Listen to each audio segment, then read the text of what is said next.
কি অবস্থা? কি এই তো করছো? মামা, ভালো আছিস? আহ লং টাইম নো সি। আহ, আচ্ছা, আমার এটা হচ্ছে রেকর্ডিং করতেছি। তোর কালকে ক্লাস কখন? কালকে ছুটি। ছুটি বলতে কোর্সের একটা ভিজিট আছে। আচ্ছা, কো- 10টার দিকে। সেটা কখন? 10টার দিকে, সকাল 10টার দিকে বেরোবো ইনশাল্লাহ। হুম, দিয়ে এখন বাজে কয়টা? 12টা না? 11টায় কেন হয়? মানে 12টা 12টা বাজে। বাজবে।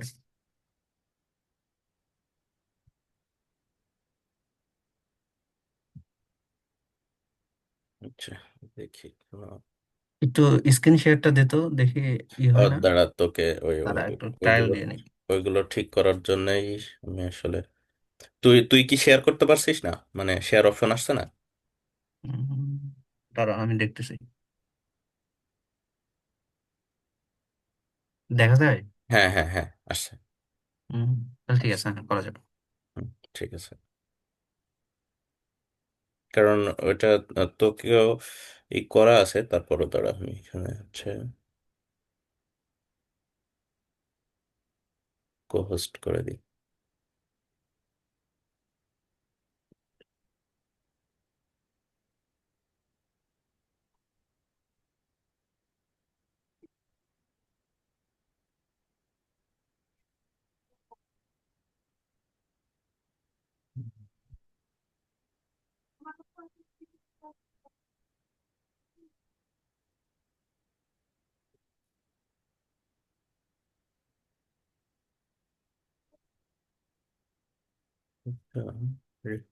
এইটা এইটা কি সরাসরি এমনি ফেসবুকে শেয়ার করার কোনো কিছু আছে, জানিস?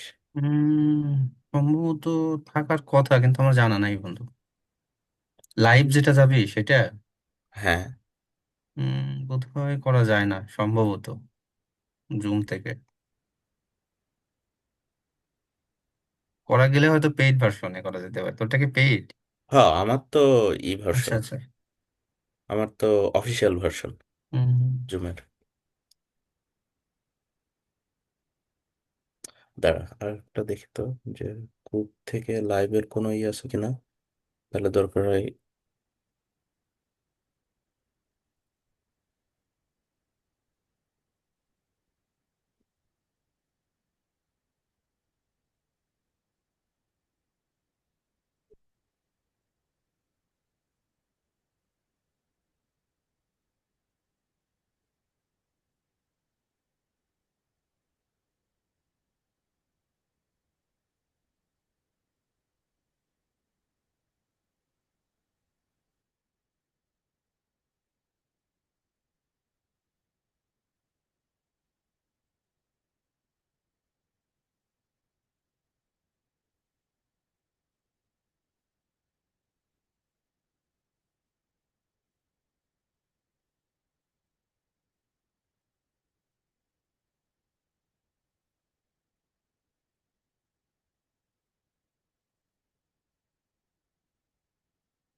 ওরকম কিছু পাচ্ছে না।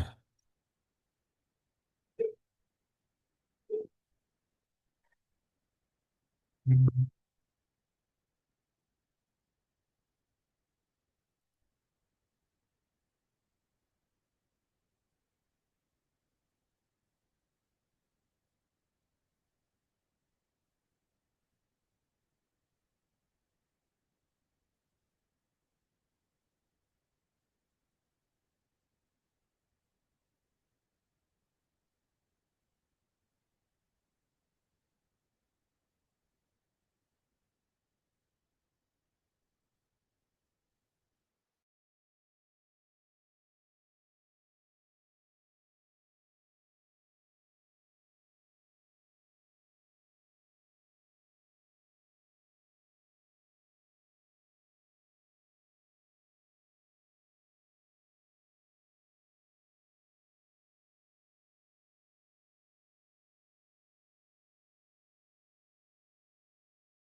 আমাদের প্রায় সময় হয়ে গেছে।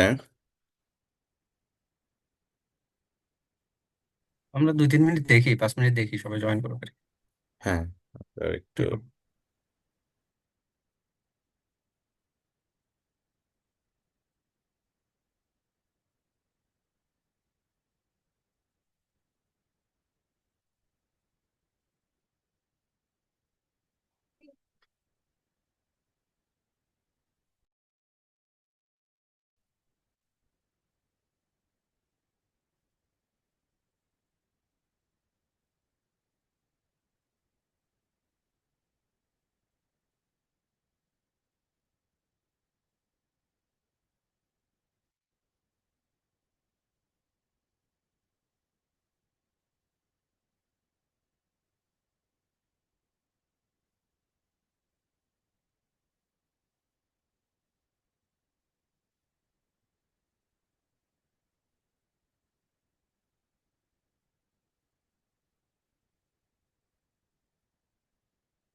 আর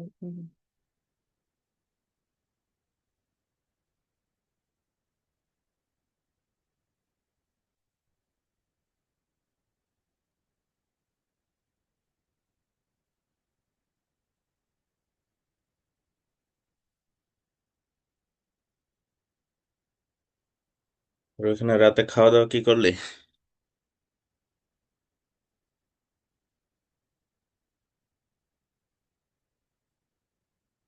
ও, খাইছে হচ্ছে ইলিশ মাছ, অনেকে আসছে।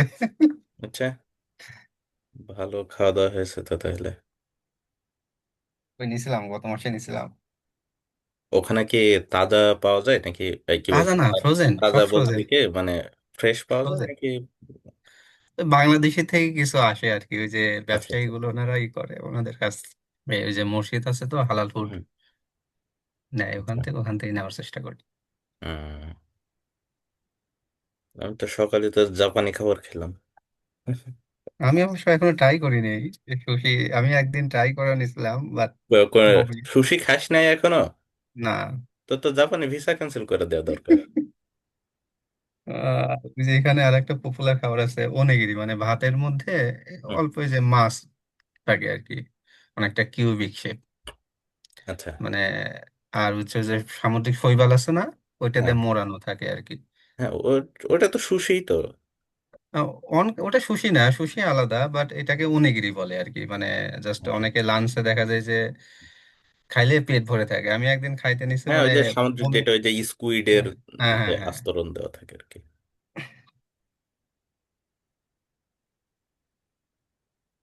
আচ্ছা, আমরা 2 মিনিট মতোই করে, হুম হুম, যারা বুঝছি। আসছে আসছে, আমরা শুরু করে দিব। আমরা পাশে শুরু করে দিব, বেশি দেরি করবো না আমরা।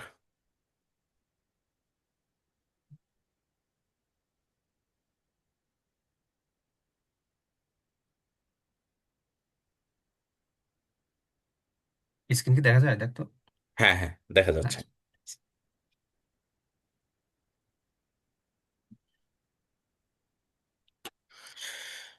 মানে এটা যখন চলতে থাকবে হয়তো আরো মানুষজন আসবে, কিন্তু বেশিক্ষণ অপেক্ষা করব না।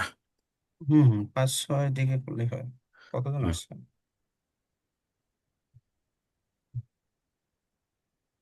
কারণ যারা আসছে তারাও সময় নিয়েই আসছে। আমাদের 12 সিরিজের কে কে আছে? জানি না আমাদের 12 সিরিজের কেউ কি আছে কিনা। নূরে ফেরদৌস, ওই যে মনিকা আমি আছে? আছি আমি। মনিকা, হ্যাঁ। আহ মনিকাকে হ্যাঁ, দেখতেছি, সালামু কেমন আছিস? আলাইকুম বান্ধবী, কেমন আছেন? আলহামদুলিল্লাহ। তোরা ভালো আছিস? এই তো আলহামদুলিল্লাহ আলহামদুলিল্লাহ, আমরাও আলহামদুলিল্লাহ। ভালো আছি। মনিকার বোধহয় কলিগ আছে, যে নজরুল ভাই আমাদের সাথে আছে আর কি। হ্যাঁ, আমি জানি। উনি তো ওয়ার্ল্ড ব্যাংকে আছে, আমারও কোটি। একটু পরামর্শ দে, আমি কিন্তু সিরিয়াসলি সেশনে জয়েন করছি। আমি ইনশাল্লাহ আজকে তোদের হ্যাঁ হ্যাঁ জন্যই সবকিছু যতটুকু পারা যায় আর কি, হ্যাঁ, আমার ক্ষুদ্র যা জ্ঞানে। যা যা লাগবে শরীফুলের কাছ থেকে নিয়ে নিবি। হ্যাঁ, আমার ডকুমেন্ট গুলো ইনশাল্লাহ তোকে পাঠিয়ে ওই যে দেবো। নজরুল ভাই তো গেছে হলো ওই যে ওয়ার্ল্ড ব্যাংক এরিয়াতে, ওয়ার্ল্ড ব্যাংকে, হ্যাঁ। ওনার প্রচুর টাকা। বুঝছিস? প্রচুর টাকা বলতে ওয়ার্ল্ড ব্যাংক হচ্ছে 3,10,000 দেয়। ও, ও আচ্ছা, তো ওই যে যেটার কথা আর বলছিলি তুই না? তোর হ্যাঁ হলো হ্যাঁ। তোর মানে এডিবিজিএসপি তেও আমার আর এক কলিগ গেছিল। উনি জাপানে গেছিল কিন্তু ইয়াতে না, সাইতামাতে না। ও আচ্ছা উনি আচ্ছা। উনি গেছিল আরো আগে। তো এই আমার বিষয়টা কি, যেহেতু এখনো সেশন শুরু করিস নি, ওই জন্য আমি একটু বলি। হুম হুম হ্যাঁ, হুম হুম, যে বল বল। ওদের মানে আমাদের এই সেক্টর থেকে আমি দেখি যে এই দুটা স্কলারশিপে হলো ভালো ইয়া করে। এই মনিকা, তো তো তোর তোর একটু হুম। পরিচয় দে, তাহলে আর যারা আছে তারা বুঝতে পারবে তুই কোথা থেকে বলতেছিস। ও আচ্ছা, আমি হলো অ্যাসিস্ট্যান্ট ইঞ্জিনিয়ার, বাংলাদেশ সেতু কর্তৃপক্ষতে আছি, সিভিল ইঞ্জিনিয়ারিং ব্যাকগ্রাউন্ড থেকে। হ্যাঁ, আপনাদের মনিকা আপু হচ্ছে আমাদের সিভিল 12 ব্যাচের আমাদের বন্ধু। ঠিক আছে। হ্যাঁ, এবার বল।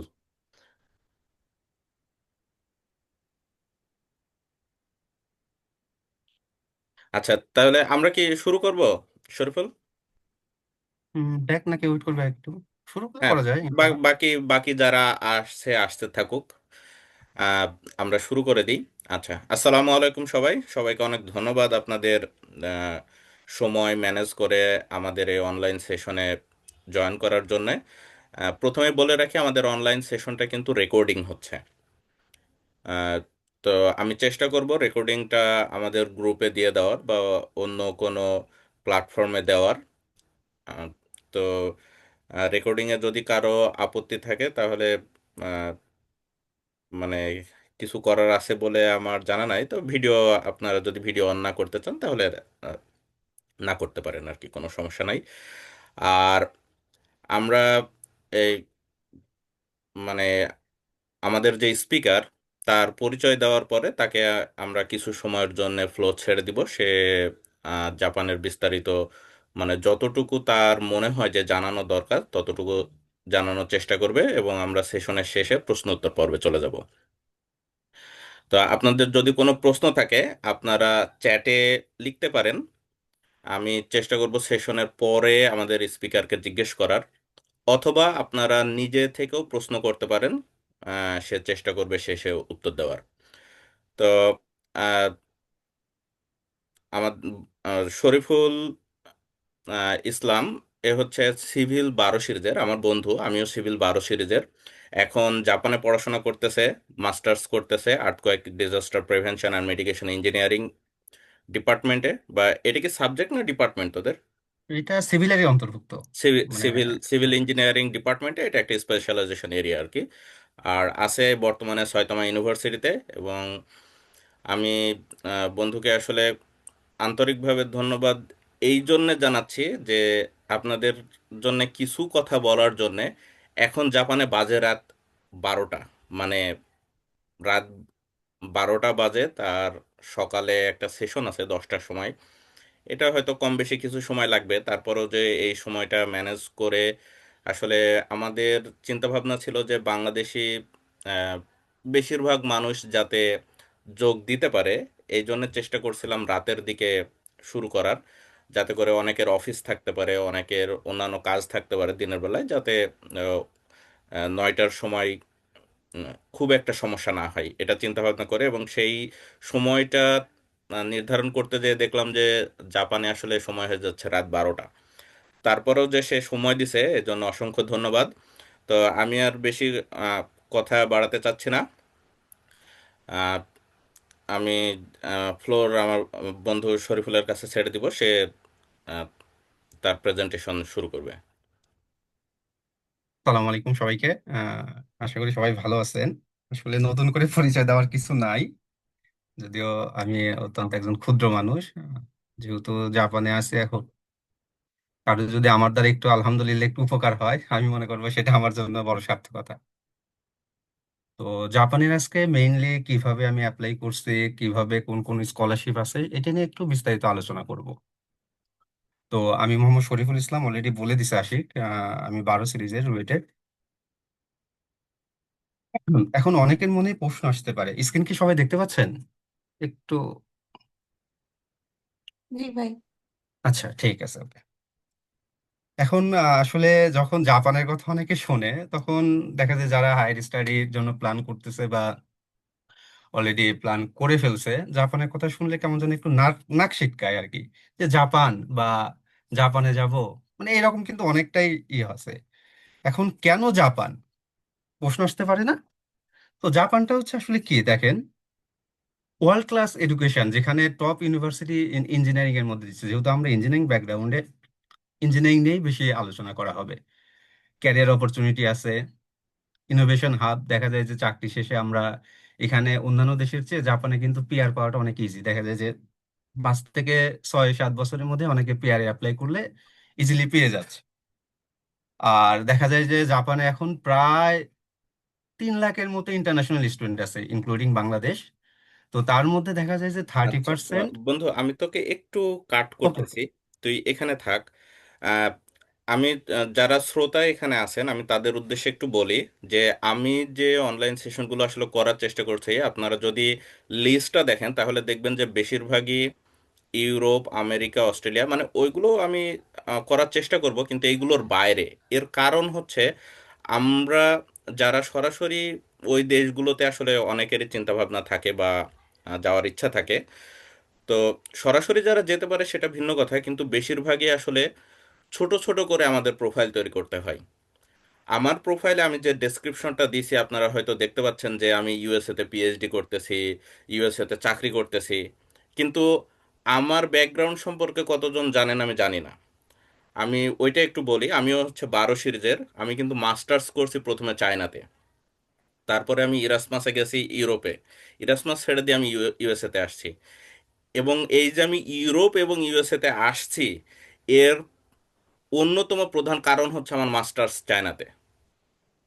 ঠিক আছে? কারণ এই যে বাইরে থাকার যে অভিজ্ঞতা, বাইরে পড়াশোনা করার যে ছোট্ট একটা মানে এক্সপিরিয়েন্স আপনার সিভিতে যোগ হবে, এটা যে আপনাকে কোথায় নিয়ে যাবে আপনি আসলে কল্পনাও করতে পারবেন না। এবং এই জন্যে আমি আসলে চেষ্টা করছি যে আমাদের রুয়েটের ছেলেপেলেদের, এই যে শরীফুল একটু আগে বললো যে নাক সিটকায়, এটা আসলে সত্য। কিন্তু এটা আসলে তারা বুঝে না যে আহ, মানে ওইখানে যাওয়া মানে যে তাদের জীবন শেষ, ব্যাপারটা এমন না। মানে ওখান থেকে তাদের ছোট ছোট করে যখন প্রোফাইল অনেক ভারী হয়ে যাবে, তখন চাইলে যে কোনো জায়গায় যাওয়া সম্ভব। ঠিক আছে? এই উদ্দেশ্যে আসলে আমি চেষ্টা করছি যে অন্যান্য দেশে যারা আছে আমাদের রুয়েটের বিশেষ করে, তাদেরকে এক জায়গায় করা, তার মানে তারা যেভাবে গেছে সেইটা একটু তুলে ধরার, যাতে বাকি আর যারা চেষ্টা করতেছে তাদের একটু সুবিধা হয়। এটাই হচ্ছে মূল উদ্দেশ্য আমার। তারপরে বাকিটা আল্লাহ ভরসা। ঠিক আছে? আচ্ছা, আমি দুঃখিত ওকে। কথার ভিতরে কথা টেনে নিয়ে আসার কারণে। আহ, শুরু কর। ঠিক। ওকে, ধন্যবাদ। তো আরেকটা ব্যাপারে জাপানে আসার আরেকটা, দেখা যায় যে জাপানে কিন্তু এখন কাজের অপরচুনিটি অনেক, কারণ আপনারা হয়তো বিগত সালে ডাটা একটু অ্যানালাইসিস করেন, দেখবেন দিন দিনের পর দিন জাপানের জনসংখ্যা কিন্তু অনেক কমে যাচ্ছে।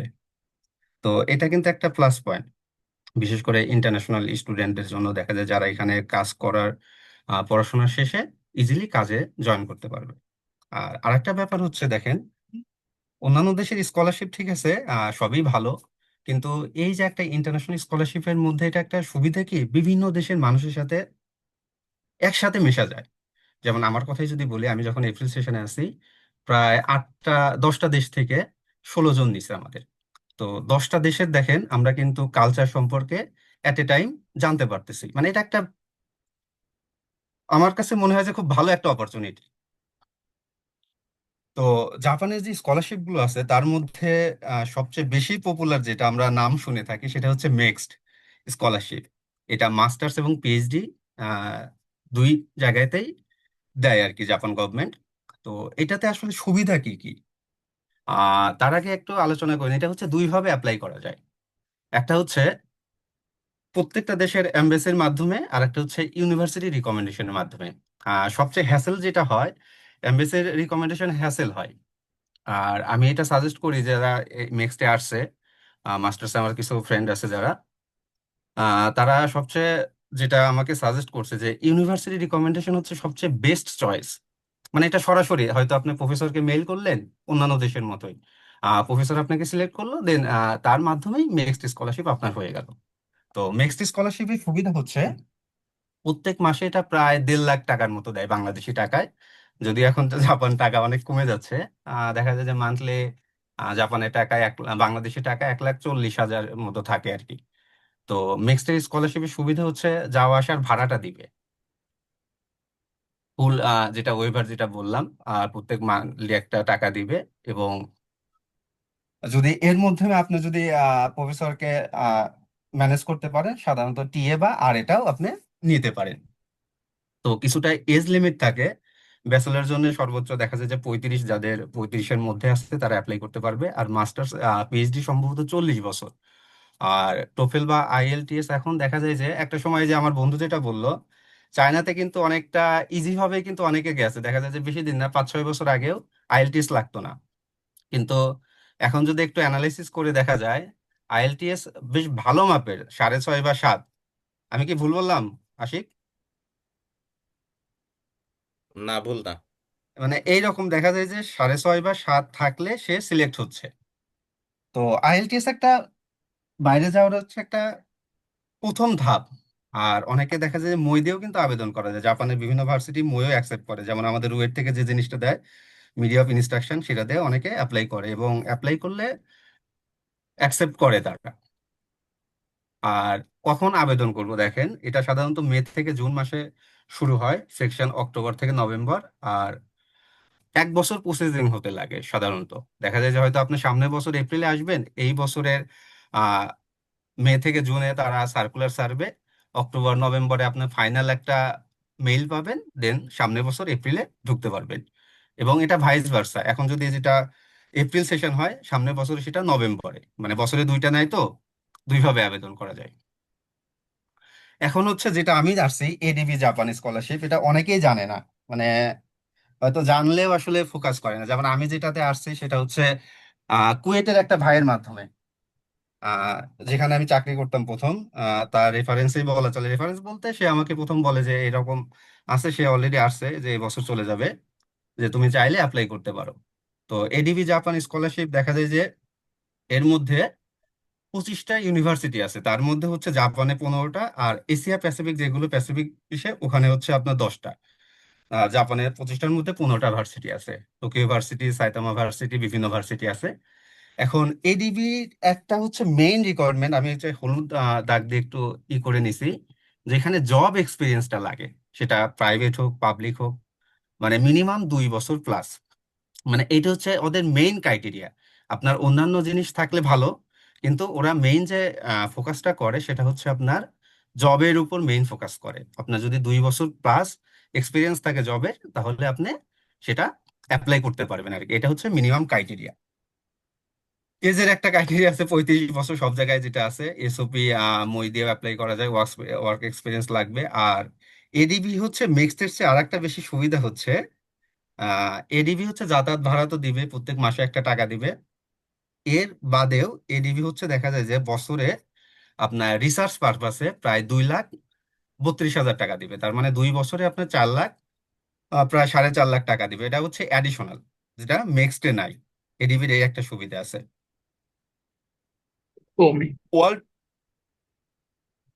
আরেকটা স্কলারশিপের কথা, ওয়ার্ল্ড ব্যাংক, এটা অনেকেই জানে না। মানে এই যে ওয়ার্ল্ড ব্যাংকের যে স্কলারশিপ দেয়, এবং এর টাকার পরিমাণটাও কিন্তু অনেক।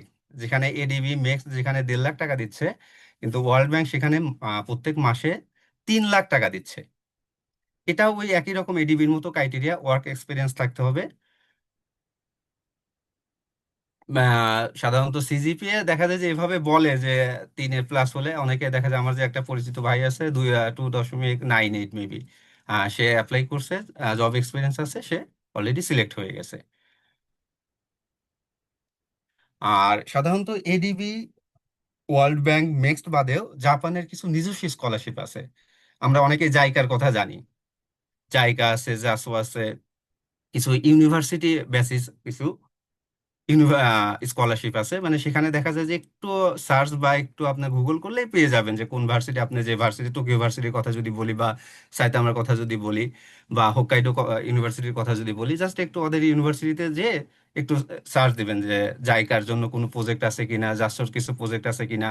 মানে বিভিন্ন ধরনের দেখা যায় স্কলারশিপ। এর বাদে প্রায় প্রায় 30 প্লাস স্কলারশিপ আছে এদের। তো যেটা দেখা যায় টাকার পরিমাণটা প্রায় সেম, এবং সুযোগ সুবিধাও অনেক। তো আমাদের কি কি আসলে প্রস্তুত করতে হবে, যে প্রথমে যেটা আসলে স্ট্রং একাডেমিক জিনিসপত্র যেগুলো লাগবে, আমাদের রুয়েট থেকে যে জিনিসগুলো লাগে সাধারণত, ওরা চায় হচ্ছে আপনার প্রত্যেকটা দেশে যেটা বাইরে যাইতে হলে প্রথমে তাদের অরিজিনাল যে কাগজপাতিগুলো চায়। সেম প্রসেস, প্রথম রুয়েট থেকে, আমরা যে রুয়েটের কথাই বলি, সাধারণত সবকিছু ঠিক থাকলে দেখা যায় কাগজপাতির জন্য অনেকে হ্যাসেলের জন্য যাইতে চায় না। যেমন আমারই 3-4 দিন লাগছিল। প্রথমে আপনি কাগজপাতিগুলো ঠিক করবেন, শিক্ষা শাখা থেকে কাগজপাতিগুলো নিবেন। যদি আপনার আইএলটিএস বা টোফেল বা জিআরই, জিআরই লাগে না যদিও, মইটা নেওয়ার চেষ্টা করবেন, যেটা মিডিয়া অফ ইনস্ট্রাকশন ওয়েট থেকে দেয়। আপনার যদি আন্ডার গ্রাজুয়েটে আপনার কিছু, আমরা সাধারণত সুপারভাইজার সিভিলের কথাই যদি বলি, কিছু সুপারভাইজার আছে অনেক ভালো, নিজে দেখা যায় যে আপনার জানার আগে তার নামটা দিয়ে দেয়। আহ বেশি তার মধ্যে আমাদের সৌদিও Sajjad sir, professor doctor Sajjad sir. আহ, যদি আপনার রিসার্চ কনফারেন্স পেপার অথবা জার্নাল পেপার থাকে, সেটা আপনাকে এক্সট্রা ভ্যালু অ্যাড করবে। আর কি কি জিনিসগুলো লাগবে দেখেন, মানে একই জিনিস ঘুরে ফিরে বারবার আসবে। যে জিনিসগুলো প্রথমে একাডেমিক যে জিনিসগুলো আসবে, যে কেন আপনি আসলে এখানে আসতে চান, যেটা যদি সিভিলের কথা বলি, আমাদের জানি যে 4-5টা ব্রাঞ্চ আছে। যদি কেউ ওয়াটার রিসোর্সের হতে চায়, কেউ স্ট্রাকচারের হতে চায়, কেউ ট্রান্সপোর্টেশনে হতে চায়, কেউ জিও টেকনিক্যাল হতে চায়। মানে কেন আপনি কেন আসতে চান, যেটা আমরা এসওপি নামে বলি। রিসার্চ প্রপোজাল দিতে হবে আপনাকে, ট্রান্সক্রিপ্ট এবং সার্টিফিকেট গুলো অরিজিনাল গুলো লাগতে হবে, রিকমেন্ডেশন লেটার। এই যে মোস্ট একটা জিনিস দেখা যায় যে আমি নাম ধরেই বলি, 08-এর একটা ভাই, উনি হচ্ছে খুলনা ওয়াসাতে আছেন। উনি গত বছর অ্যাপ্লাই করছেন, হয়তো রিকমেন্ডেশন লেটারের জন্য বোধহয় সম্ভবত হয় নাই ওনার। মানে দেখা যায় যে এই রিকমেন্ডেশন লেটার নেওয়া কিন্তু অনেক প্যারার একটা কাজ। আপনার সবকিছু ঠিক আছে এখন, স্যার বলেন, বা এটা শুধুমাত্র যে আপনার একাডেমিকই হতে হবে তা না, আপনি যেখানে জব করেন সেখান থেকে উনি কিন্তু নিতে পারেন। কিন্তু আমাদের একটা বেসিক ধারণা আছে যে যেখানে শুধু স্যাররাই বোধহয় দিতে পারে, আসলে তা না। দেখা যায় যে স্যারদের ক্ষেত্রে আপনি বের হয়ে গেছেন মনে করেন 3-4 বছর আগে, এখন স্যারও কিন্তু আপনাকে ওভাবে চিনেন। এখন আপনি হয়তো বলতেছেন স্যার দেন, হয়তো দিব দিব দিব, দেখা যায় যে লাস্ট মুহূর্তে এসে মানে ডেট শেষ হয়ে গেছে, আপনিও আশায় আছেন ঠিক আছে হয়তো স্যার দিছে, এদিকে দেখা যায় যে লাস্টে আপনি দেয়নি। তো এইদিকে একটু আপনারা খেয়াল থাকবেন যে রিকমেন্ডেশন লেটার যেখান থেকে নিবেন বা যার দ্বারা নিবেন সে যেন আপনাকে ভালোভাবে চিনে। সিভি একটা তৈরি করতে হবে। টেস্ট এবং এক্সপিরিয়েন্স যেগুলো বললাম, ওই সার্টিফিকেট, ওয়ার্ক এক্সপিরিয়েন্স হচ্ছে আপনি যেখানে চাকরি করেন। এখন অনেকে 3-4 বছর মনে করেন 2টা কোম্পানিতে চাকরি করতেন, 2টা কোম্পানি থেকে দেখা যায় যে আমরা যখন আসলে জব ছেড়ে দেই তখন কিন্তু একটা ওইভাবে দেয় যে ওয়ার্ক এক্সপিরিয়েন্স সার্টিফিকেট টাইপের একটা দেয়। আর যদি নাও দিয়ে থাকে আপনারা এটা কালেক্ট করার চেষ্টা করবেন। এখন জাপানে আসলে কি বলবো, টাকার মান একটু কম। দেখা যায় যে হয়তো যদি 1.5 লাখ টাকা আপনি বাংলাদেশি টাকায় পান, দেখা যায় যে যদি ফ্যামিলি থাকে, দেখা যায় যে প্রায় 80-90-1 লাখ টাকা খরচ হয়ে যায় অলরেডি। অন্যান্য দেশের তুলনায় টাকার মান অনেক কম, যেখানে দেখা যায় যে সিঙ্গেল রুমের ভাড়াই 30-35 হাজার টাকা। কাপল রুম ভাড়া আপনার প্রায় 50 হাজার টাকা, সেখানে utility charge, others electricity bill, others জিনিসগুলো অ্যাড হবে। আরেকটা ব্যাপার দেখেন, আমি একটু বলতে ভুলে গেছি। অ্যাডিশনাল ডকুমেন্ট থেকে এডিবির ক্ষেত্রে যেগুলো লাগে সেটা হচ্ছে ফ্যামিলি ইনকাম। আপনার বাবা যেখানে, এটা সাধারণত পৌরসভা বলেন বা ইউনিয়ন পরিষদ বলেন, সিটি কর্পোরেশন বলেন, মানে ওখান থেকে নেওয়া যায়। আর যারা যারা বিবাহিত, এডিবি বলেন, ওয়ার্ল্ড ব্যাংক বলেন, একটা গ্রেট অপরচুনিটি হচ্ছে ফ্যামিলি নিয়ে আসা যায়। দেখা যায় যে আপনি হয়তো এপ্রিল সেশনে আসলেন, 2 থেকে 3 মাসের মধ্যে আপনি ফ্যামিলি নিয়ে আসতে পারবেন। মানে এটা একটা, দেখা যায় ফ্যামিলি ছাড়া কিন্তু অনেকেই থাকতে পারে না। তো এডিবি, ওয়ার্ল্ড ব্যাংক, মেক্সড এই সুযোগটা কিন্তু দিচ্ছে যে আপনি ফ্যামিলি নিয়েই আপনার স্টাডি শেষ করতে পারবেন। আর এডিবির আর একটা ডকুমেন্ট যেগুলো লাগে, আমি এডিবিটা আসলে এমফাসাইজ করতেছি, এডিবির রিকোয়ারমেন্ট গুলো একটু বেশি লাগে আর কি নেক্সট এর চেয়ে। এডিবি দেখা যায় যে হয়তো আপনি বিবাহিত, আপনার স্ত্রী কোনো জব করে না, তারপরে নো ইনকাম সার্টিফিকেট নামে একটা সার্টিফিকেট নিতে হবে। এটা সাধারণত ওয়ার্ল্ড অফিস বা ইউনিয়ন পরিষদ বলেন যেখান থেকে, মানে এইটা ওদের দেখাইতে হবে যে আপনার যে স্ত্রী চাকরি করে না, সম্পূর্ণ আপনার উপর ডিপেন্ডেন্ট, এটা তাদের বলতে হবে। মানে এটা একটা জাস্ট কাগজে একটা প্রুফ যে সম্পূর্ণ আপনার উপর ডিপেন্ডেন্ট। এখন স্ত্রী যদি আপনার স্ত্রী বা হাজবেন্ড ভাইস ভার্সা হতে পারে, যদি চাকরি করে তাহলে তো যে নির্দিষ্ট যে অফিসে চাকরি করে সেখান থেকে তো নিতে পারতেছে টাইপের। কিন্তু চাকরি না করলে নো ইনকাম সার্টিফিকেট নামে একটা অ্যাডিশনাল ডকুমেন্ট লাগবে, এটা একটু নোট করে রাখতে পারেন। তো আরেকটা ব্যাপার দেখেন, জাপানে আগেই বলছি যে আসলে লোক সংখ্যা অনেক কম, মানে এদের লোকের চাহিদা অনুযায়ী কাজের ক্ষেত্রটা অনেক বেশি এবং জনবল অনেক কম। তার জন্য তারা কিন্তু অধিকাংশ দেখা যায় যে বাইরের লোকগুলো এখানে অনেক কোম্পানিতে দেখা যায় ভালো ভালো পোস্টে আছে। তো এটা একটা গ্রেট অপরচুনিটি। তো স্টুডেন্ট থাকা অবস্থায় দেখা যায় যে আপনার বিভিন্ন ধরনের পার্ট টাইম জবেরও সুযোগ আছে। সাধারণত দেখা যায় এখানে আওয়ারলি যেটা আমরা হিসাব করি, দেখা যায় যে প্রতি ঘন্টা সাধারণত 1200 থেকে 1300 ইয়েন, মানে যদি বাংলা টাকায় বলি 1100 থেকে 1200 টাকা প্রতি ঘন্টায়। এখন হয়তো সপ্তাহে আপনি 2 দিন পার্ট টাইম জব করতে পারেন, এখানে রেস্টুরেন্টে করতে পারেন, ল্যাব অ্যাসিস্ট্যান্ট হিসেবে করতে পারেন। তারপরে আপনার বিভিন্ন জাপানের বিভিন্ন স্কুলগুলোতে একটা সার্কুলার দেয় যে ছোট বাচ্চাদের নিয়ে আপনি জাস্ট ঘোরাফেরা করবেন, যাদের আহ, আস্তে মানে অল্প অল্প তাদের ইংলিশ শিখাবেন। মানে এটার জন্য ওই রকম দেখা যায় যে প্রতি ঘন্টা অনুযায়ী 1500 বা 1600 টাকা করে তারা পে করে। তো দেখা যায় সপ্তাহে যদি, মাসে যদি আপনি কয়দিন, 8 দিন বা 10 দিন করলে ভালো একটা অ্যামাউন্ট সাপোর্ট পাওয়া যায়, মোটামুটি 80-90 হাজার টাকা একটা পাওয়া যায়। তো জব মার্কেট কথা আগেই বলে নিছি।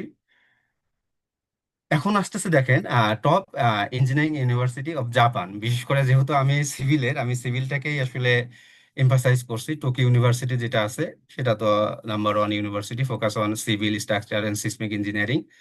টোকিও সাইতামা ইউনিভার্সিটি কিন্তু আসলে আমাদের ওয়ার্ল্ড ওয়াইজে একটা নাম আছে যে এদের আর্থকোয়েক ইঞ্জিনিয়ারিং উপর বেশ ভালো একটা ডিমান্ড আছে এদের। কায়াতো ইউনিভার্সিটি আছে, ইউনিভার্সিটি অফ সুকুবা, সাস্টেইনেবল ইনোভেশন নিয়ে বিভিন্ন ধরনের আলোচনা করে। এখানে জাস্ট আমি টপ যেগুলো আছে জাপানের মধ্যে যেগুলো আছে, সব ইউনিভার্সিটি ভালো খারাপ সবই ভালো। আর তার মধ্যে বিশেষ করে সিভিলের জন্য এটা সবচেয়ে বেস্ট। এবং বাংলাদেশ থেকে, বাংলাদেশ বলেন, নেপাল, পাকিস্তান, ভুটান, দেন ইউরোপের যে কান্ট্রিগুলো থেকে আসে সাইতামা থেকে সিভিলের জন্য অধিকাংশ আছে আর কি, 80% সিভিলের জন্য সাইতামা ইউনিভার্সিটি প্রিফার করে। এখন প্রত্যেকটা জিনিসের আসলে কিছু যে সুবিধা আছে কিছু অসুবিধাও আছে। যেহেতু এটা ইংলিশ নেটিভ ল্যাঙ্গুয়েজ না, মানে দেশ না, এখানে একটা ভাষার একটা বেশ ভালো একটা অসুবিধা আছে আর কি। বেশ ভালো বলতে বেশ ভালো আর কি।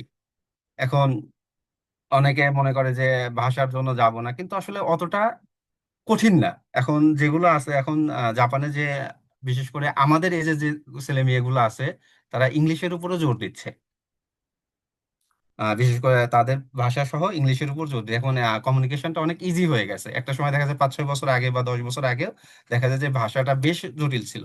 আর বিশেষ করে সায়তামাতে আমি যতটুকু, বাংলাদেশে একটা ভালো সাপোর্ট আছে। যেহেতু আমরা বাংলাদেশি, এখানে দেখা যায় বের হলেই আপনার বাংলাদেশের কারো না কারোর সাথে দেখা হচ্ছে, এবং ইউনিভার্সিটির যারা মাস্টার্স পিএইচডি করতে আসছে। তো দেখা যায় যে আমি মনে করি না যে আমি বাইরে আছি, এই যে প্রায় 9 মাস চলতেছে। আহ মনে হয় না যে আসলে বাইরের যে একটা খারাপ লাগা, যে একাকিত্ব, যে এত দূর আসছি কি আছে, কিন্তু এখানে বাংলাদেশি বেশ ভালো একটা সাপোর্ট আছে। তো অলরেডি এগুলো বলে ফেলছি কি কি জিনিস লাগবে। তো এখন যদি কারো প্রশ্ন থাকে আসলে করতে পারেন, ডিসকাশনে অনেক কিছুই বাদ যেতে পারে, প্রশ্নের মাধ্যমে হয়তো ই হবে। তো ধন্যবাদ, এই ছিল আসলে আমার অনেক অনেক ছোট ধন্যবাদ একটা। শরীফুলকে। আহ, এরপরে আমরা আসলে প্রশ্ন উত্তর পর্বে চলে যাব। তো কারো যদি কোনো প্রশ্ন থাকে, সেটা এই বিষয়ে হতে পারে, চাকরি বাকরি বিষয়ে হতে পারে, ওখানকার লাইফস্টাইল ব্যাপারে হতে পারে, বা অন্য কোনো স্কলারশিপ হতে পারে, সেটা শরীফুল চেষ্টা করবে উত্তর দেওয়ার। যতটুকু তার জ্ঞান আছে ততটুকুর ভিতরেই, আমরা আসলে এক্সপেক্ট না করি যে আমরা সব জানতা শমশের। আহ, ঠিক আছে। তো কারোর যদি কোনো প্রশ্ন থাকে তাহলে আপনারা চ্যাটে লিখতে পারেন, বা চ্যাটে লেখাতে আপনারা হ্যাঁ মাইকটা অন করে বলতে পারেন, সেটাই সুবিধা হয়। আচ্ছা আসলে একজন। এখানে আরেকটা মজার ব্যাপার হচ্ছে, এখানে কিন্তু আমরা সব রুয়েটিয়ান বলা চলে যদি আমি ভুল না করে থাকি। তো একটা গেট টুগেদার টাইপের হচ্ছে, এখানে হ্যাঁ, ফর্মাল কোনো কিছু না। যার যেটা আছে জাস্ট প্রশ্ন করতে পারেন, যতটুকু ইনশাল্লাহ পারি চেষ্টা করবো উত্তর দেওয়ার। আচ্ছা, আমাদের একজনের প্রশ্ন আসছে চ্যাটে, লিখছে যে 1 ইয়ার জব জব এক্সপিরিয়েন্সে আমি কোনো স্কলারশিপ পাবো, মানে এরকম কোনো স্কলারশিপ হ্যাঁ বা হ্যাঁ কোনো আছে, কিছু শুধুমাত্র আছে কিনা? এডিবি ওয়ার্ল্ড ব্যাংক ছাড়া নেক্সটে পারবেন, ইজিলি পারবেন। আচ্ছা নেক্সটে করতে পারবেন, নেক্সট আছে, জাসো আছে, এগুলোতে করতে পারেন, বাট এডিবি ওয়ার্ল্ড ব্যাংকে ওয়ার্ক এক্সপিরিয়েন্সটা মোর ইম্পর্টেন্ট আচ্ছা, অ্যাপ্লাই শুধুমাত্র করার ক্ষেত্রে। এডিবির জন্য 2 বছর এডিবি জব এডিবির এক্সপিরিয়েন্স। ওয়ার্ল্ড ব্যাংকের ক্ষেত্রে, হ্যাঁ হ্যাঁ। আচ্ছা আচ্ছা। আচ্ছা, তার মানে বলতে এডিবি পারবেন, বাদে পারবেন, বাকি অবশ্যই যেগুলো পারবেন, আছে সেগুলোতে আপনি আবেদন করতে পারবেন। অ্যাপ্লাই করতে পারবেন। আচ্ছা এডিবি বা ওয়ার্ল্ড ব্যাংকের কোনো এসওপির ক্ষেত্রে ওদের কোনো পার্টিকুলার ক্রাইটেরিয়া আছে, এটা তোর জানা আছে কিনা? মানে মানে দেখা যাচ্ছে পার্টিকুলার অনেক কিছু কিন্তু, কিরকম ওদের নিজস্ব একটা পেজ, পেজ বলতে একটা ফর্ম দিয়ে দেয় আর কি, ওখানে সব পূরণ করতে হয়। দেখা যায় যে এডিবির বোধহয় সম্ভবত না না 12 থেকে ওটা আমি 13 পেজ। দেখছি, হ্যাঁ। হ্যাঁ হ্যাঁ। কিন্তু আমার কথা হলো যে দেখা যাচ্ছে না ওরা হলো চায় একরকম, মানে সিলেকশন ক্রাইটেরিয়ার কথা বলতেছি আর কি। হুম মানে হুম। অনেক কিছু থাকে যে হলো ইন্টারনালি জানা যায়, বা দেখা যাচ্ছে যারা ইয়ে করছে, কি বলে, কোয়ালিফাই করছে, তারা আর কি বলতে পারে যে এইভাবে লিখলে, বা ওরা আসলে মানে কিরকম ইয়া এসওপি আসলে এখন এক্সপেক্ট করে। যেটা আসলে এসওপি, যে জিনিসের উপর তুই কাজ করিস আসলে সেটার উপরে কিন্তু এমফাসাইজ করতে হবে তোর। এখন ওইভাবে কোনো ই না। এখন যদি তোর ইন্টারেস্টেড মনে কর যে ট্রান্সপোর্টেশন বা স্ট্রাকচারের উপর, এখন তুই যদি মনে কর যে জিও টেকনিক্যাল বা ওয়াটারের উপর রাখলি, তাহলে কি তোর ওইভাবে ভালো লাগবে? আসলে ভালো লাগার কথা না কিন্তু। ব্যাপারটা তুই যে ফিল্ডে কাজ করতে আগ্রহী সেই উপরেই তোর এসওপিটা হবে। সহজ কথা এটা। মানে ওই রকম বাধা ধরা কোনো নিয়ম নাই। এমনি একটা ওয়ার্ল্ড লিমিটেশন থাকে সাধারণত, হয়তো 600 না 700 ওয়ার্ল্ডের মধ্যে হতে হবে আর কি, এইরকম। আর চাইলে আমারটা আমি শেয়ার করে দিতে পারবো ইনশাল্লাহ। আচ্ছা। ওকে, তো তাহলে শেয়ার কর। আর একটা বিষয় যে আমার এক্সপিরিয়েন্স মানে রিলেটেডই হইতে হবে কিনা। না না, ওই রকম কোনোই না। রিলেটেড ওই রকম কিছু না। দেখা যায় যে অনেকে, এই যে এবার যারা আসছে অনেকে দেখা যায় যে মনে কর যে স্ট্রাকচারে কাজ করে, এই যে এইসিডির যেগুলো আছে, এইসিডিডির তারা অর্ডারে অনেকে আছে। ঠিক আছে, মানে তুই যেটা যে রিলেটেড কাজ করিস ওরকম না, মানে যেটাতে তুই আগ্রহী সেটার উপরে এসওপি হবে। ব্যাপারটা হচ্ছে এটা। এসিডি ওরা ওয়াটারের অনেক কাজ করে, ওটা ট্রিটমেন্টের কাজ করে এইটাই। এমনিতেও। এখন যে ফিল্ডে কাজ করি ওই রকমই হইতে হবে এমন না। মানে পরবর্তীতে এই ফিল্ডে আমি আগ্রহী বা আমি এটা করছি, মানে ওইটার উপর আসলে এমফাসাইজ করা দরকার। এই তো। আচ্ছা, আমাদের আরো একটা প্রশ্ন আসছে। আসসালামু আলাইকুম। ওয়ালাইকুম আসসালাম। I want to know about racism towards foreigners, especially BD people, social work-life balance, and availability of halal food there. ও, ভালো একটা প্রশ্ন। আমি পার্টিকুলারলি সাইতামার কথা বলি। ওই যে বললাম যে এখানে আসলে মুসলিম কমিউনিটি অনেক বেশ ভালো একটা স্ট্রং কমিউনিটি আছে। হালাল ফুড নিয়ে আসলে চিন্তার কোনো কারণ নাই। আমি যেটা ব্যবহার করি, জাপান হালাল নামে একটা অ্যাপস আছে। আপনি বিভিন্ন কনভেনিয়েন্স সেন্টার গুলোতে যাইতে পারবেন, বিভিন্ন সুপার শপ গুলোতে। মানে সবই যে হারাম তা না, মানে মুসলিম ফ্রেন্ডলি তো অনেক জিনিস আছে। তো আপনি সার্ভাইভ করতে পারবেন এবং ভালোভাবে করতে পারবেন। এবং জাপানে আসার আমার পর আমি তো 3 বেলা এখন ভাত খাই। দেশে যেরকম খাইতো না, এখন 3 বেলায় ভাতের উপর আছি আর কি। এবং সবকিছু পাওয়া যায় আচ্ছা। ইজিলি, হাতের কাছে সবকিছু পাওয়া যায়।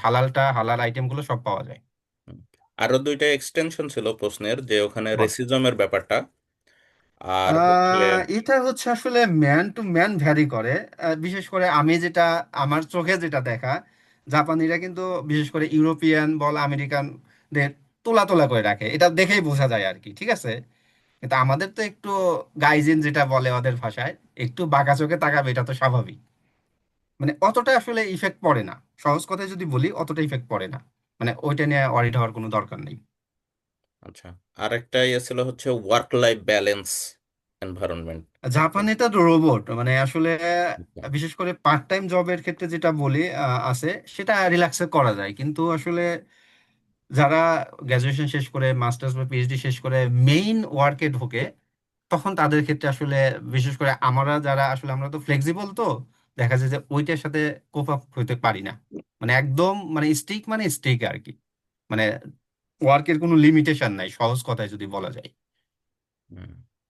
আচ্ছা, এক্ষেত্রে এক্ষেত্রে কি আহ, বাংলা বাংলাদেশের ছাত্রছাত্রী যারা যায় তারাও কি জাপানিদের মতো ওইরকম খাটাখাটনি করে মানে? অভ্যস্ত হয়ে যায়, মানে উপায় নাই তো। মানে কোম্পানির রুল তো দেখা যায় যে বাংলাদেশের জন্য আলাদা করবে না। মানে দেখা হুম। যায় যে হয়তো অনেকে, যে কিছু কুয়েটের কিছু পরিচিত 2-3 ভাই আছে, তারা অলরেডি জবে ঢুকে গেছে একদম। কুয়েটের আছে, চুয়েটের আছে। তারা মানে দেখেই তাদের, দেখেই মানে মায়া লাগে আর কি। মানে আচ্ছা, আচ্ছা। এইরকম অবস্থা, মানে যে রকম প্যারার মধ্যে থাকে। হুম। তবে হায়ার স্টাডিজ মানে মানে এটা থাকবেই আসলে, সে যে দেশেই হুম। যাক। মানে সবকিছু মিলে একটু কষ্ট করতে হবে। মানে বিদেশ লাইফ যে, ওই যে কি যেন একটা মিম টাইপে দেখছিলাম, যে বিদেশে থাকা মানেই যে আসলে চিল করে এমন না, বরং এই জায়গায় আরো বেশি সার্ভাইভ করার জন্য অনেক কিছুই করতে হয়। হুম, হুম। আচ্ছা, আরেকটা ভাই প্রশ্ন করছে যে, ভাই আসসালামু আলাইকুম। ওয়ালাইকুম আসসালাম ভাই। আমি সম্প্রতি গ্রাজুয়েট করলাম, সিজি 2.93, মেকানিক্যাল ইঞ্জিনিয়ারিং। এই প্রোফাইল দিয়ে কি ফান্ড পাওয়া যাবে? ইনশাল্লাহ আপনি ট্রাই করলে ইনশাল্লাহ পাবেন। পাবেন না কেন? আসলে যেটা আমরা এজ এ মুসলিম হিসেবে বলি, বা যে যে ধর্মের রাজ থাকে, তো আসলে ভাগ্য দেখা যায় আমাদের প্ল্যানের চেয়ে সৃষ্টিকর্তার প্ল্যান আরো বেশি বড়। আপনি চেষ্টা করতে থাকেন, অবশ্যই হয়ে যাবে। মানে এরকম কোনো বাধা দেওয়ার নিয়ম না। যেমন সিভিলেই তো আছে, ওই যে আসিফ না কে জানো, ওই যে 14 না 15 ব্যাচের, অনেক আছে না এরকম উদাহরণ, আরিফ। 2.73 বা 2.881 এরকম নিয়ে ভালো জায়গায় আছে না? তো এইরকম সিজিপিএ ফ্যাক্ট আছে আবার ফ্যাক্ট নাই। এখন আপনি যদি নিজের উপর কনফিডেন্ট থাকেন, সহজ কথা, কি বলিস আশিক? হ্যাঁ, মানে সিজিপিএ আসলে শুধুমাত্র একটা জিনিস যেটা আপনার অ্যাডমিশন বা ফান্ডিং এর ক্ষেত্রে প্রয়োজন হবে। শুধুমাত্র সিজিপিএ কখনোই মানে অ্যাডমিশন বা ফান্ডিং নিশ্চিত করতে পারে না। এটা নিশ্চিত করতে হলে আসলে আপনার আরো বাকি যে জিনিসগুলো আছে, ওই যে বলে না যে ক্ষীর ততই মিষ্টি হবে যত চিনি দিবেন, ব্যাপারটা হচ্ছে এরকম। আহ ওই যে শরীফুল যার কথা বললো আরিফ, ওর সিজিপিএও কিন্তু 3-এর কম। আমাদের 14 সিরিজের অনেকেই হয়তো চিনবে, সিভিলের সিআর ছিল। তো ওর মানে পাবলিকেশন, ওয়ার্ক এক্সপেরিয়েন্স, বাকি আইএলটিএস, এই সব কিছু মিলায়ে সাথে ওর সিজিপিএ যে রেজাল্টটা ছিল, ও খুব সম্ভবত আমার যত দূর মনে পড়ে বাংলাদেশে মাস্টার্সও মনে হয় করছিল। জাহাঙ্গীরনগর ইউনিভার্সিটি থেকে করছিল সম্ভবত। হ্যাঁ, আসলে আমাদের অত দূর যাওয়ার দরকার নেই, আমাদের বন্ধু খুব লাবিবের সম্ভবত কথাই বল। করছিল। এই সব কিছু লাবিব, মিলায়ে আসলে আপনার সিজিপিএ কে কম্পেনসেট করা যায়, এটা কোনো ব্যাপার না। সিজিপিএ হচ্ছে একটা একটা মাত্র ফ্যাক্টর যেটা আপনার অ্যাডমিশন বা ফান্ডিং এর জন্য লাগে, এটা আলটিমেট ফ্যাক্টর না। ঠিক আছে, এটাই হচ্ছে কথা। তো আমাদের বেশি দূর যাওয়া দরকার নাই। আমার ক্লোজ ফ্রেন্ড লাবিব, তারও তো 2.57। হুম। সে কিন্তু এখন লন্ডনে। ইউএস বলতে ইউকে তে পিএইচডি করতেছে, হুম। এবং সে একটা এক্সট্রা অর্ডিনারি ছেলে। আচ্ছা, আমারটাও একটু বলি। মানে আমার সিজিপিএও মানে খুব একটা ইয়ে না। আমার সিজিপিএ হচ্ছে 3.1, সরি 3.24 উইথ ব্যাকলগ। ঠিক আছে, মানে আমার কিন্তু ব্যাচেলারে ব্যাকলগ আছে, আহ, যেটা ক্লিয়ার করছি। আহ, যখন চায়নাতে ছিলাম তখনও আমার একটাতে ব্যাকলগ ছিল, সেটা আসলে অন্য কাহিনী। ওটা ব্যাকলগ মানে অন্য একটা এতে, কিন্তু ওইটা আসলে আমি তোলার সুযোগই পাইনি। মানে ওটা অন্য একটা কারণে হয়েছিল, এবং প্রফেসর ইয়ে নিয়ে চায়না চায়না থেকে হচ্ছে কানাডাতে চলে গেছিল, আর উনি ফেরত আসে নাই। তো যে কারণে ওইটা আমি আর ইয়েও করতে পারিনি। তো আসলে ব্যাকলগ বা সিজিপিএ কম, এটা আপনার প্রতিবন্ধকতা না, যদি সেটাকে কাজে লাগাইতে পারেন। ঠিক আছে, কারণ আমার কিন্তু ব্যাকলগ ছিল। আচ্ছা, আরেকজন ভাই প্রশ্ন করছে যে sorry I couldn't join from the beginning due to internet issue. Sorry ভাই, after getting next scholarship do I need to manage professor like in USA? I mean the process is same in this regard. হ্যাঁ, mixed সাধারণত ওই যে বললাম দুই ভাবে apply করা যায়, হয়তো আপনি মিস করছেন। একটা হচ্ছে প্রত্যেকটা দেশের স্ব স্ব এমবেসির মাধ্যমে, আসলে এটা হচ্ছে টাফ হয়ে যায়। মানে বিশেষ করে এমবেসির যেটা আছে, যে ওরা নামে মাত্র দেখা যায় যে হয়তো ডেডলাইন হচ্ছে পরশুদিন, ওরা আজকে ছাপাই দিচ্ছে, জাস্ট ওদের দায় সারা কাজ এগুলো করে আর কি। বাংলাদেশে যে অনেক সময় নেয় না প্রত্যেক যেগুলোতে, আহ, জাপান বলেন বা বিভিন্ন হাঙ্গেরি বলেন, চায়নাতে বলেন, ওরা শুধু দায় সারা কাজ করে। সো এইটাতে না, যে আমি যেটা রিকমেন্ড করবো যে ইউনিভার্সিটি ওয়াইজ আপনি প্রফেসরকে মেইল করতে পারেন, এবং যে ভার্সিটিতে যাইতে চান ওদের ওয়েবসাইটে দেখবেন।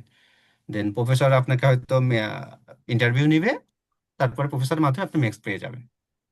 আচ্ছা মানে এটা হচ্ছে ইজি প্রসেস, মেক্সটের ক্ষেত্রে ইজি প্রসেস, আচ্ছা, আমার এমবেসির একটা মাধ্যমে না প্রশ্ন যে আছে। হুম, হুম, হুম। শেষ করে। প্রফেসরকে করা আর কি। এটা হচ্ছে ইজি প্রসেস এবং হ্যাসেলও কম। আচ্ছা, আচ্ছা, আমার একটা প্রশ্ন হচ্ছে যে এই যে আরো প্রশ্ন আছে, আমি ওগুলো পড়ার চেষ্টা করব। প্রশ্নটা হচ্ছে এরকম যে মিক্সড এডিবি বা আরো যে স্কলারশিপ আছে, হুম হুম। এরকম কি কোনো ওয়েবসাইট আছে যেখানে আমি ঢুকলে বুঝতে পারবো যে কোন কোন বিশ্ববিদ্যালয় কোন কোন স্কলারশিপ গুলো দেয়? যে আমি একটা আহ, ওয়েবসাইটে ঢুকবো, দিয়ে মিক্সডের সেইরকম আসলে কোন কোন পার্টিকুলার কোনো বিশ্ববিদ্যালয়গুলো নাই মিক্সড বন্ধু। স্কলারশিপ দেয় এরকম আমাকে লিস্ট দিবে, এরকম না কোন না, জায়গা কিছু আছে ওই কিনা? রকম না, এগুলো খুঁজে বের করতে হবে। ঠিক আছে, যেমন আচ্ছা, আমি আচ্ছা, যদি বলি, এই সাইতামার ক্ষেত্রে সিভিলের ক্ষেত্রে বলি, আমাদের কিন্তু সম্ভবত মাস্টার্স এ মিক্সড নাই সিভিলের ক্ষেত্রে, কিন্তু অন্য ডিপার্টমেন্টে আছে। সাইতামার অন্য ইসে আছে, আচ্ছা, মিক্সড আছে, কিন্তু সিভিলে বোধহয় মিক্সড নাই, কিন্তু পিএইচডি তে আমার মিক্সড আছে সিভিলে। আচ্ছা, আচ্ছা, ঠিক আছে, কিছু ভার্সিটি ভ্যারি করে আর কি। আচ্ছা, আচ্ছা, তারপরে আর আরেকটা। আরেকটা ব্যাপার আমি একটু বলতে ভুলে গেছি। এডিবি বলেন, ওয়ার্ল্ড ব্যাংক বলেন, এটার কিন্তু একটা ক্রাইটেরিয়া আছে যে 2 বছর পর আপনার দেশে আবার ফিরে যাইতে হবে। এখন অনেকে আচ্ছা, করে কি, ওই যে দেশে ফেরত যাওয়ার মেইন উদ্দেশ্য হচ্ছে যে ইয়ার ফেয়ার দেয় যেহেতু, ওইটা ওদের তো শো করতে হবে। তো আচ্ছা অনেকে দেখা যায় যে এই জায়গায় জব ম্যানেজ করে দেশে যে আবার ওদের না জানা, এটা কিন্তু জানানো যাবে না, আচ্ছা। ওদের না জানা এখানে অনেকেই জব করতেছে আর কি। হুম। এটা আচ্ছা মাথায় রাখতে হবে। আচ্ছা, আরেকটা প্রশ্ন আসছে যে 2.75 সিজিপিএ ব্যালেন্স করতে আদার্স কি কি লাগবে ফান্ডিং এর জন্য ইলেকট্রিক্যাল ইঞ্জিনিয়ারিং? এখন ইলেকট্রিক্যালের ব্যাপারটা যদি আমি ভাবে বলতে পারবো না, মানে এখন যদি সিজিপি ইস্যু থাকে আপনার, মানে সব আসলে কমন যে জিনিসগুলো থাকবে, অন্যান্য যে জিনিসগুলো দেখা যায় যে হয়তো আপনি এক্সট্রা কারিকুলার অ্যাক্টিভিটি হতে পারে, সেটা পাবলিকেশন হতে পারে, বা আপনার আইএলটিএস বলেন বা অন্য কোনো দিয়ে সেটাকে ব্যালেন্স করা যেতে পারে। এটাই হচ্ছে মনে হয় যে সবচেয়ে ভালো উপায়।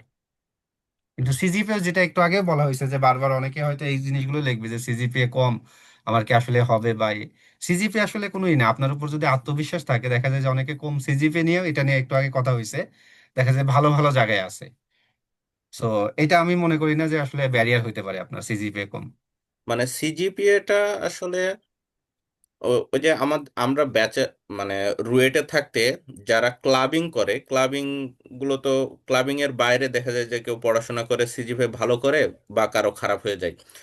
ওই যে 4 বছর বা 5 বছর ওই যে সিজিপিএ কম, এইটা মানুষের কাছে শুনতে শুনতে নিজের নিজে একটা ব্রেন আসলে হতাশার মধ্যে ওইভাবে চলে যায়, হ্যাঁ। প্রসেস করে ফেলে এরকম যে সিজিপিএ কম মানে হচ্ছে এর জীবনে আর কিছু হবে না। এটা আসলে ঠিক না।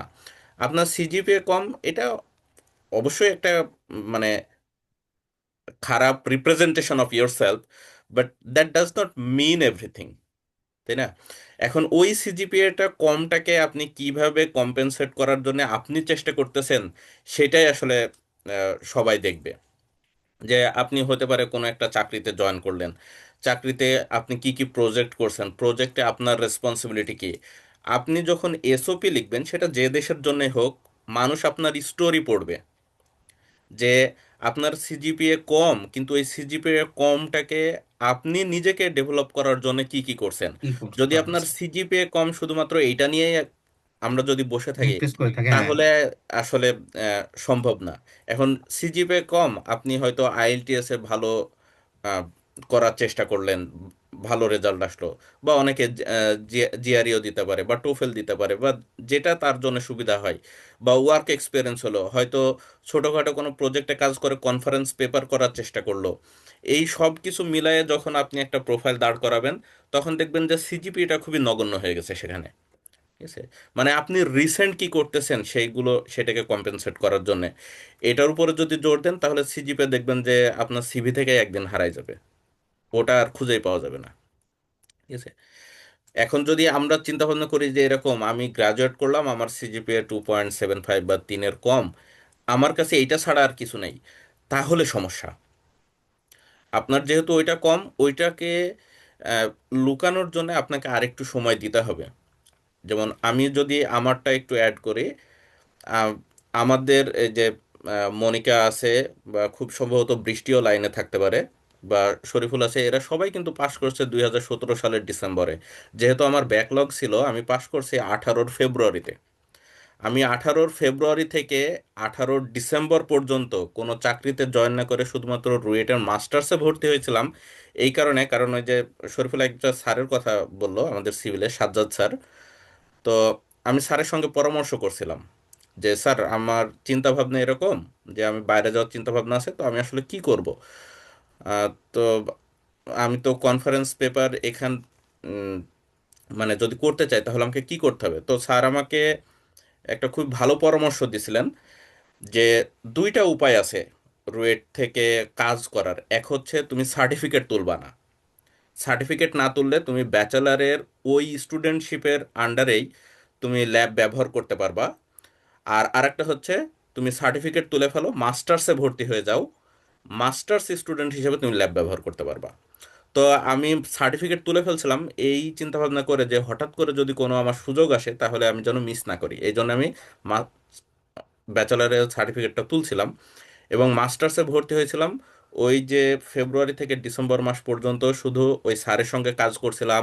আহমেদ স্যার আছে, যিনি এখন ইউএসএতে আছেন 09 সিরিজের, আমরা স্যারের সঙ্গে কাজ করছিলাম। বেশ কিছু কনফারেন্স পেপার ওই সময়ে করছিলাম, এবং খুবই ভালো একটা ইয়ে ছিল আমার। ওই যে 8-9 মাস আমি কাজ করছিলাম, ওখান থেকে একটা পেপার আমার স্প্রিনজারে পাবলিশ করছি আমি, মানে বাংলাদেশের পেপার স্প্রিনজারে পাবলিশ করছি 4 বছর খেটে।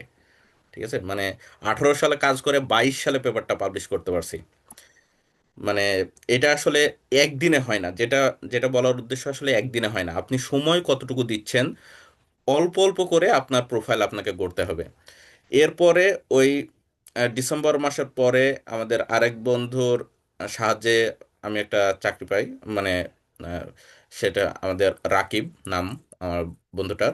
তো ওখানে আমি কিছুদিন চাকরি পাওয়ার পরে, তারপর চাকরি করার পরে তারপরে হচ্ছে আমার চাইনিজ গভর্নমেন্ট স্কলারশিপ হয়, আমি চায়নাতে চলে যাই।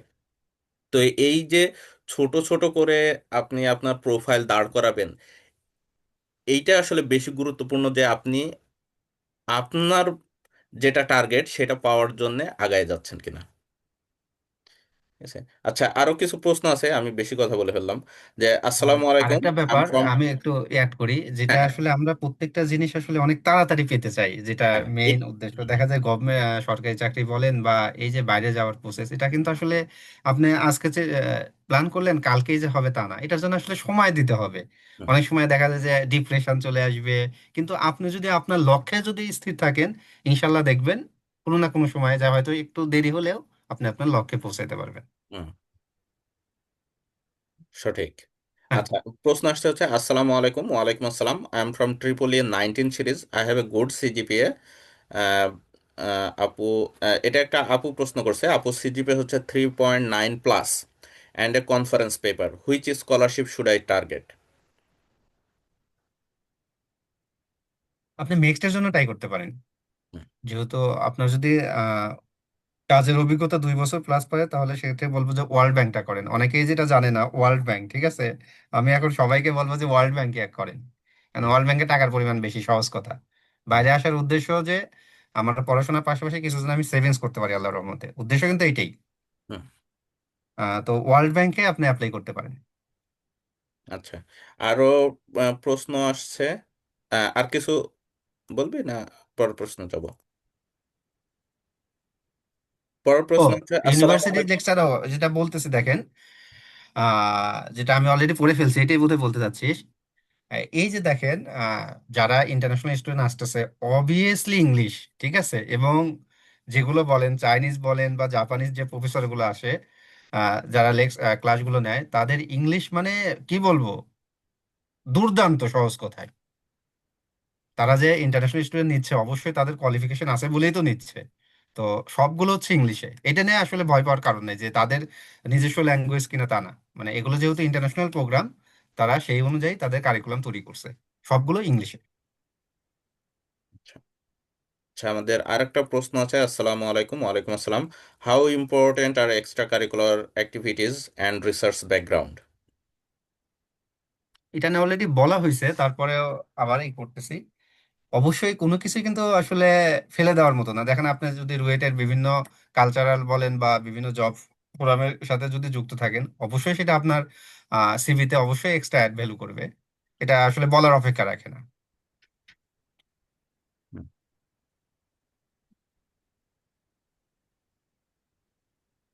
আচ্ছা, আমার একটা কোশ্চেন ছিল। এই যে হুম, বলেন। এমওআই এর দিয়ে অ্যাপ্লাই করা যাইতেছে, হ্যাঁ, হুম। তাহলে মানে আইএলটিএসটা কি তাহলে না দিলেও হয়, বা কোনটা এখন মানে যেটা হচ্ছে বেশি আমি ইম্প্যাক্ট যেটা বলি, আহ, এটা হচ্ছে, আমার মনে করলাম যে আমার মই আছে, আর আরেকজনের মইও আছে, আইএলটিএসও আছে, ধরে নিলাম। এখন আসলে প্রবাবিলিটির কথা বললে কার চান্সটা বেশি থাকবে? এখন তো যে আসলে দুইটাই যে- ইয়ে অপশন পাওয়া যাবে ইয়ে দেওয়ার? মইতে অ্যাপ্লাই করা যাবে ইজিলি, ওদের ব্যারিয়ার নাই, মইতে অ্যাপ্লাই করা যাবে, সহজ প্রসেসে মইতে অ্যাপ্লাই করতে পারে। এখন আল্লাহর মতে লাখটা ফেভার করা লাগবে তখন,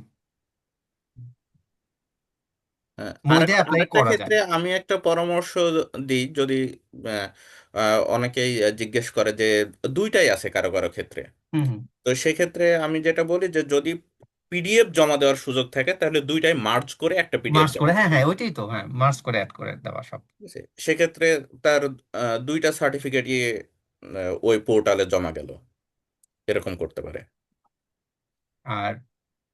এটা হচ্ছে এগুলো হচ্ছে কোনো কিন্তু টাকা খরচ হয় না। এই যে যে স্কলারশিপ গুলো এডিবি বলি, মেক্স বলি বা ওয়ার্ল্ড ব্যাংক বলি, শুধুমাত্র ইনিশিয়াল খরচ যেটা আছে, যে 4,000 ডিএসএল থেকে আপনার দেশ থেকে পাঠাবেন বাংলাদেশ থেকে 4 থেকে 5,000 টাকা খরচ হয়, এই খরচটাই।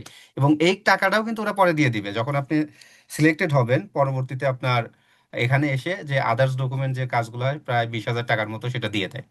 মানে আচ্ছা আচ্ছা 1 মাসে দিয়ে দেয়। মানে এটা নিয়ে ই হওয়ার দরকার নাই, শুধুমাত্র কি আপনার শুধুমাত্র ডকুমেন্ট সেন্ডিং, যেটা আমি বলি যে আপনার যে ডকুমেন্ট গুলো আছে, যা যা আছে সহজ করে একাডেমিক থেকে শুরু করে কো কারিকুলার অ্যাক্টিভিটি যা যা আছে, মানে সবগুলো এই সেই ভার্সিটির অ্যাড্রেসে পাঠাইতে হবে। এতটুকুই আপনার কাজ। আচ্ছা আর বাদ বাকি কাজ ওরা করবে। আচ্ছা। আপনি আরেকটা ভাই, সিলেক্ট হলে আপনার হয়ে তারা এডিবি কে দিবে বা ওয়ার্ল্ড ব্যাংকে দিয়ে দিবে। এখন ওয়ার্ল্ড ব্যাংক থেকে ফাইনাল রেজাল্ট পরে তারা তাদের মাধ্যমে জানাই দিবে। আচ্ছা এতটুকু কাজ। আচ্ছা আচ্ছা। তার মানে খরচটা নিজের পকেট থেকে প্রথমে করলেও পরবর্তীতে আসলে ওরা। খরচ তো বেশি হচ্ছে না, ওই 4 থেকে 5,000 টাকা, আচ্ছা মানে আচ্ছা সব ডকুমেন্ট গুলো পাঠানোর জন্য। আচ্ছা। পরবর্তীতে এগুলো আরেকটা সব দিয়ে দিচ্ছে। আরেকটা বিষয়, যে আমি যেহেতু কয়েকটা দেশে ভিসার জন্য আবেদন করছি, তো সেই প্রেক্ষাপট থেকে একটু বলি হ্যাঁ। যে ভিসার জন্য যখন আবেদন করা হয়, যেমন চায়নার ক্ষেত্রে আমি দেখছি যে নোটারি করতে হয় ডকুমেন্টস গুলো। না না, জাপানের ক্ষেত্রে এটা করতে হয় না, এটা করতে হয় আচ্ছা, না, মানে এটা করতে হয় না। তারপরে ইউরোপের সময় আমি যখন আর আবেদন করি তখন দেখছি যে ওদের আবার লিগালাইজ করতে হয়। না না, জাপানে এই জিনিসটা খুব ইজি, এগুলো কোনো করতে হয় না, আপনার মেইন সার্টিফিকেট থাকলেই হয়ে যাবে। আচ্ছা আচ্ছা, ঠিক মানে আছে। নোটারি ভার্সিটি লিগালাইজ করা অথরাইজড, বা এরকম শুধুমাত্র কোনো। ভার্সিটি অথরাইজড, সহজ কথায় যেটা বলি। আচ্ছা আচ্ছা এই যে ওয়ার্ল্ড ব্যাংক এডিবি নেক্সট যেটা আছে, ভার্সিটি অথরাইজড মেইন আচ্ছা আচ্ছা। কপিটা। আরেকটা আর বিষয় হচ্ছে যে এখানে কি কোনো মেডিকেল করতে হয়? মেডিকেল হচ্ছে নামে মাত্র, এটা হচ্ছে ওদের একটা ফর্ম আছে, এখন যেখান থেকে করতে হয় সে।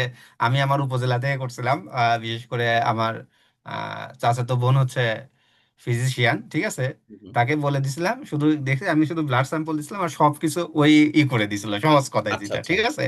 এটা হুম। নিয়ে আসলে ভয় পাওয়ার, অনেকে আসলে মেডিকেলের কথা শুনলে কিন্তু একটু ভয় লাগে। আমি তো আরো বেশি হই, প্যানিক হই। সো আচ্ছা যেখান থেকে উপজেলা থেকে শুরু করে সব জায়গা থেকে আপনি করতে পারবেন। আর সুবিধা হচ্ছে যে সাধারণত আমরা বলি সরকারি ডাক্তারের দিয়ে একটা, ওই যে ওদের সিগনেচারটা নিয়ে নেওয়ার আর কি। আচ্ছা। এটি। আর আরেকটা হচ্ছে এই ভিসা প্রসেসিং এর ক্ষেত্রে এমন কোনো ডকুমেন্টস আছে কি যেটা সাধারণত লাগে না, এর বাইরে লাগতে পারে, এরকম কোনো কিছু আছে?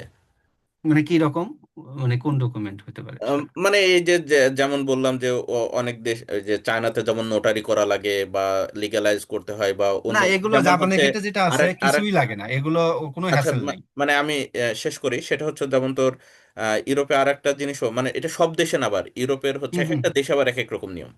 তো যেমন আমি যখন বেলজিয়ামের আবেদন করি তখন দেখছিলাম যে ওদের আবার পুলিশ ক্লিয়ারেন্সও নেওয়া লাগে। হুম হুম। মানে এরকম কোনো কিছু যে না না না, আমাদের জাপানের ক্ষেত্রে পুলিশ সাধারণত ক্লিয়ারেন্স তোর লাগে না, লাগে না, এসওপি, লাগে না। সিভি বা ছবি, মেডিকেল সার্টিফিকেট, এর বাইরে এমন কোনো কিছু লাগে কিনা যেটা সাধারণত লাগে না, এরকম কোনো না কিছু? না না, ওরকম কোনো কিছু নাই, মানে অনেক ইজি, মানে এটা একটা সুবিধা। মানে এই যে পুলিশ ক্লিয়ারেন্স বল বা আদার্স কিছু বল, আমিও তো চাই না, তোর পরে তোর কথা শুনে পরে অ্যাপ্লাই করছিলাম 18-19 সালে, ওখানে লাগছিল পুলিশ ক্লিয়ারেন্স, কিন্তু জাপানে এটা লাগে না। আচ্ছা। শুধুমাত্র ভিসার যে ফর্মটা আছে এখন ভিএফএস দেয়, যেটা হুম হুম সম্ভবত গুলশান 2 না কত জানো, মানে ওদের যে ফর্মটা, ঠিক আছে, হুম হুম। ওইটা পূরণ করে 2 পেজের না 3 পেজের ফর্মটা পূরণ করে, আর আমার যে ডকুমেন্ট গুলো আছে ওইটা ফটোকপি দিয়ে জমা দেওয়া শুধু। আচ্ছা এটি। আর আরেকটা ব্যাপার যেটা আছে যে এখন যদি কেউ স্কলারশিপ পেয়ে যায়, মানে নিজ নিজ অথরিটি কিছু দিবে আর কি, মেইন কাগজপত্র দিবে, ওইটা আচ্ছা ফটোকপি, আচ্ছা যেমন এডিবি দিলে এবার এডিবি থেকে একটা কাগজ আসবে যে আপনি সিলেক্টেড হয়েছেন, ওয়ার্ল্ড হুম, ব্যাংক হলে বা নেক্সট হলে, মানে ওই কাগজপাতিগুলো আর কি, আর কোনো কিছু দরকার হয় না। আচ্ছা। আর হচ্ছে জাপানি ভিসার যে মানে ইন্টারভিউ বা এরকম কোনো কিছু হয় কিনা, বা ভিসার সময়, আবেদনের সময় বা আবেদনের পরে যে ভিসা ইন্টারভিউ যেটাকে আমরা বলি, এরকম কোনো কিছু উম, না, হয় না। এম্বাসিতে, তার এটা মানে এটা হচ্ছে হয় না বলতে, অনেকে আবার মিসকনসেপশন নিতে পারেন। আমাদের ক্ষেত্রে হয় না, যারা মাস্টার্স পিএইচডি তে আসে, ঠিক আছে, হুম হুম তাদের ক্ষেত্রে হয় না, কিন্তু অনেকে যে ল্যাঙ্গুয়েজ প্রোগ্রামে আসে না, হুম হুম। তাদের হয়, তাদের ভিসা আছে। শুধুমাত্র আমাদের কাজ জমা দিলেই দেখা যায় যে 1 সপ্তাহের মধ্যেই আমাদের স্টিকার লাগাই দেয় আর কি। আমাদের আচ্ছা হয় না। আচ্ছা আচ্ছা। আর তার মানে কি ভিসা প্রক্রিয়ার ক্ষেত্রে শুধুমাত্র ডকুমেন্টস গুলো জমা দিলেই হয়, সেটা জমা এম্বাসিতে বা দিলেই হয়ে অনলাইন যাচ্ছে, পোর্টালে হ্যাঁ। যেটা নিয়ম আছে, পোর্টালে, শুধুমাত্র হ্যাঁ, ওখানে ওদের জমা যে দিলে। নিয়ম বলতে ওরা ছবি, হচ্ছে ওদের যে ছবি সাইজটা, হুম ওদের হুম যে অ্যাপ্লিকেশন ফর্মটা, আর আমার যে ডকুমেন্ট গুলো যা আছে, আচ্ছা আচ্ছা কাগজপাতি গুলো, মানে এইটা সবকিছুই করে জাস্ট হার্ড কপি জমা দিয়ে আসলে বিএফএস, এখন বিএফএস এর মাধ্যমে, এখন তো এমবেসি নাই না, হুম থার্ড হুম। পার্টিকে দিয়ে দিছে, ওই যে ইউএস এর মতো, ঠিক আছে, কানাডার মতো। আচ্ছা আচ্ছা আচ্ছা। ওদের ওখানে জমা দিলেই হয়ে যায় আর কি। ওরা হচ্ছে প্রসেস করে ওটা ওরা তখন প্রসেস করে, হ্যাঁ, ওরা ওই 7 দিনের মধ্যে দেখা পাসপোর্ট যায় জমা দেয়। 4টা ওয়ার্কিং ডে এর মধ্যে দিয়ে আচ্ছা দেয়। আচ্ছা এখন রাশ আওয়ার থাকলে, বিশেষ করে এপ্রিল সেশনটা অনেক রাশ আওয়ার থাকে, ঠিক হুম আছে, হুম যেমন আমার ক্ষেত্রে যদি বলি, আমাদের সিও হয়ে গেছে কিন্তু আমরা স্লট পাচ্ছি না, ওই যে ভিএফএস এর যেটা আছে যে হুম। ওদের জমা দেব সেই ডেটটাই দিচ্ছে না ওরা, মানে আচ্ছা এত ভিড় ছিল আর কি। আচ্ছা তারপরেও আচ্ছা দেখা যায় যে 2 দিন যে ওদের একটু রিকোয়েস্ট করে দেন, তারপর জমা দিতে হয়েছে। ঠিক আছে, মানে এটা আসলে ফ্যাক্ট না, মানে আপনার সব কাগজপাতি হয়ে গেলে হুম তো হুম এটা কোনো ফ্যাক্ট না, ওরাই পরবর্তীতে ব্যবস্থা করে দিবে। আচ্ছা আচ্ছা আচ্ছা। আমার এপ্রিল আরেকটা সেশনটা আসলে বড় তো, মানে ওখানে একটু ঝামেলা হয়, ঝামেলা বলতে ওই যে দেখা যায় যে 100 জনের মধ্যে দেখা যায় 70 জনই এপ্রিল সেশনে আসে, আর সেপ্টেম্বরে একটু কম আসে, আচ্ছা দেখা আচ্ছা, যায় ওই সময় মানে একটা রাশ এপ্রিল থাকে সেশনটা জাপানের জন্য বেশি বেশি। হ্যাঁ, পরিচিত। পরিচিত, হ্যাঁ। আচ্ছা আচ্ছা, মানে অন্যান্য দেশে যেমন দেখি যে বেশিরভাগ সেপ্টেম্বর সেশনটা, যেটাকে ফল সেশন বলা হয়, ফল সেই সেশন সেশনটা বলে, বেশি। আর স্প্রিংটা জাপানে ভালো আর কি, ও, হ্যাঁ। জাপানের জন্য স্প্রিংটা ভালো। হুম। আচ্ছা আচ্ছা। ভালো বলতে মানে ওই সময় সবাই আসে আর কি, বেশি আসে। বেশি আচ্ছা। আসে। আর আরেকটা আহ, আহ, কথা হচ্ছে যে ওখানকার হেলথ ইন্স্যুরেন্সের ব্যাপারটা কেমন, ও, ওটা কি হেলথ স্কলারশিপের ইন্স্যুরেন্স সঙ্গে? যেটা আছে, এই যে আমি হয়তো বলতে ভুলে গেছি, এই যে যে স্কলারশিপ গুলো দিবেন না, ওরাই সব দিয়ে দিবে। আচ্ছা আচ্ছা। মানে এবং হেলথ এটা কি ফুল ইন্স্যুরেন্সের কাভার মানে যে করে? টাকাটা আছে বাৎসরিক, হুম হুম ওরাই দিয়ে দিবে আর কি, মানে আপনার পরে দিয়ে দিতে হবে, মানে ওরা দিবে, পরবর্তীতে আপনার যে ফর্মালিটিস আছে হুম ওভাবেই হুম। করতে, যেমন এডিবি, আহ মানে ওদের যে ক্ষেত্রে, জাপানের ক্ষেত্রে 14-16 হাজার টাকা দেয় বাৎসরিক, এবং অন্যান্য ইন্স্যুরেন্স তো করেই দেয়, মানে হেলথ ইন্স্যুরেন্স আছে, ফায়ার ইন্স্যুরেন্স, মানে সবকিছু ওরাই দিয়ে দেয় আর কি, মানে এটা নিয়ে মানে সব ওরাই দিয়ে দেয়, মানে ইনক্লুডেড এগুলো সব, আচ্ছা আচ্ছা মানে হিডেন ইনক্লুডেড, হিডেন বলতে এগুলো আসলে ওইভাবে ফোকাস করে না, বাট ওরা সব দিয়ে দেয়। আচ্ছা আচ্ছা আচ্ছা। আরো কিছু প্রশ্ন আসছে যে আসসালামু আলাইকুম। ওয়ালাইকুম আসসালাম। I miss the first part of the session, if possible could you please share the recording in the group. হ্যাঁ ভাই, আমরা রেকর্ডিংটা আমাদের রুয়েট হায়ার স্টাডি গ্রুপে ইনশাল্লাহ শেয়ার করে দিব।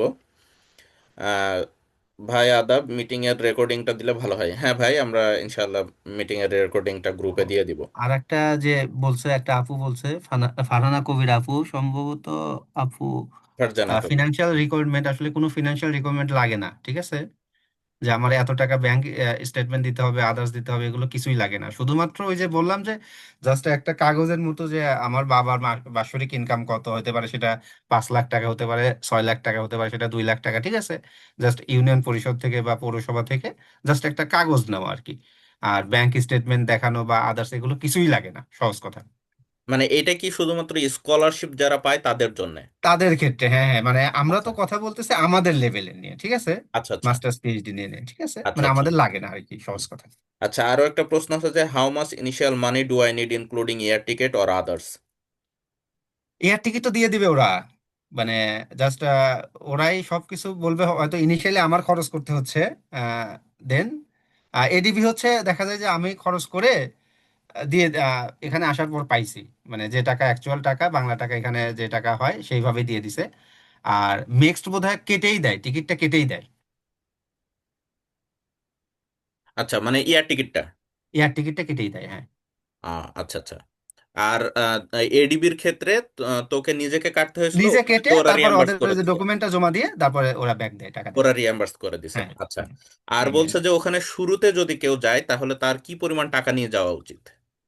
শুরুতে যেটা আসলে আহ পরিচিতের মাধ্যমে তো আসি আমরা, হুম যেটা হুম বলি আমরা, ঠিক আছে না, এখন যদি আমার একটা বড় ভাই থাকে, এখন যদি মনে করি কেউ যদি ইউএসএ তে যাইতে চায়, এখন যদি আমি যদি আশিকের কাছে যাইতে চাই, অনেক কিছু আছে যেগুলো খুঁটিনাটি কিছু জিনিস কিন্তু সেই ম্যানেজ করে রাখবে, রাখবে না, হ্যাঁ, হয় কিন্তু এটা এটা, তো মানে থাকবেই। দেখা যায় যে সেগুলো টাকা যদি টাকার পরিমাণে সেগুলো কিন্তু বেশ ভালো একটা টাকা লাগে, হুম হুম কিন্তু দেখা যায় যারা পরিচিত মাধ্যমে আসতেছে, দেখা যায় আমি তো শুনতেছি আমার রুয়েটের একটা ছোট ভাই আসতেছে, অথবা যে যে ডিপার্টমেন্টের হোক, আমার কিন্তু একটা মাথায় থাকবে তার এই ইনিশিয়াল এই জিনিসগুলো লাগে, আমি এখন যেভাবেই পারি সেই জিনিসগুলো একটু গোছায় রাখার চেষ্টা করব, হুম হুম। ঠিক আছে না, যেমন যে থালা বেসিক যে বাসন কিনতে জিনিসগুলো। হয়, হ্যাঁ, মানে রাইস কুকার, মানে দেন এগুলো দেখা যায় যে বার্নার, আমরা বা কারো কাছে থাকলে টুকটাক কিছু ওগুলো জিনিস। হুম গোছায় হুম রেখে দেই আর কি, মানে এইগুলো নিয়ে কোনো চিন্তা হওয়ার দরকার নেই। আর ইনিশিয়ালি যেহেতু এক জায়গায় দেশে আসবেন, আমি যেটা আছে 1-1.5 লাখ টাকার মতো নিয়ে আসলেই হয়ে যায়, যদি এত লাগে না, পরবর্তীতে আসার সাথে সাথে তো আপনি স্যালারি পেয়ে যাচ্ছেন আর কি, স্কলারশিপের টাকা পেয়ে যাচ্ছেন।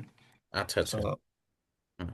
আচ্ছা, আরেকটা ভাই এই প্রশ্ন করছে যে will it still require to show bank statement in Japan even if someone gets any scholarship or funding from any professor? আচ্ছা, এটার উত্তর আমরা মনে হয় আহ, হুম হুম ওই আপুর দিয়ে প্রশ্নের দিছে অলরেডি, উত্তরই হয়ে তারপরে গেছে, বলতেছি হ্যাঁ। সো না, সরি কোনো ব্যাংক ইফ স্টেটমেন্ট ইটস দেখাতে অলরেডি হয় না টোল্ড ভাই। I wasn't in the meeting from the beginning. আচ্ছা, সমস্যা নেই ভাই। অনেক ধন্যবাদ প্রশ্ন করার জন্য। ভাই কোনো ব্যাংক স্টেটমেন্ট আসসালামু দেখাইতে আলাইকুম হয় না। ভাই। হ্যাঁ ওয়ালাইকুম আসসালাম। ভাই আমার কোশ্চেনটা ছিল এটা যে আমি তো 20 ভাই, আমি সিরিজের। একটু তো আপনাকে কাট করি। সেটা হচ্ছে যে যদি কেউ সরাসরি প্রশ্ন করতে চায়, তাহলে যদি আপনার পরিচয় দেওয়ার আহ, মানে যদি কোনো সমস্যা না থাকে পরিচয় দিতে, তাহলে পরিচয় দিলে সুবিধা হয়। তাহলে আপনার নাম মনে থাকলে পরবর্তী কিন্তু শরীফুল স্কলারশিপ ধরাই দিতে পারবে, যে ভাই তো আমার প্রশ্ন করছিল। আচ্ছা ভাই, আমি হচ্ছি ফয়েজ আহমেদ দেওয়ান, CC 20 সিরিজ। আচ্ছা, মানে 20 আমার সিরিজের। কোশ্চেনটা জি স্যার। জি আচ্ছা ভাই। আচ্ছা, হ্যাঁ হ্যাঁ। তো আমার কোশ্চেনটা হচ্ছে যে লাইক আমাদের তো গ্রাজুয়েশন হতে হতে দেখা যাবে 2026 সালের জুন জুলাইয়ের মতো হবে।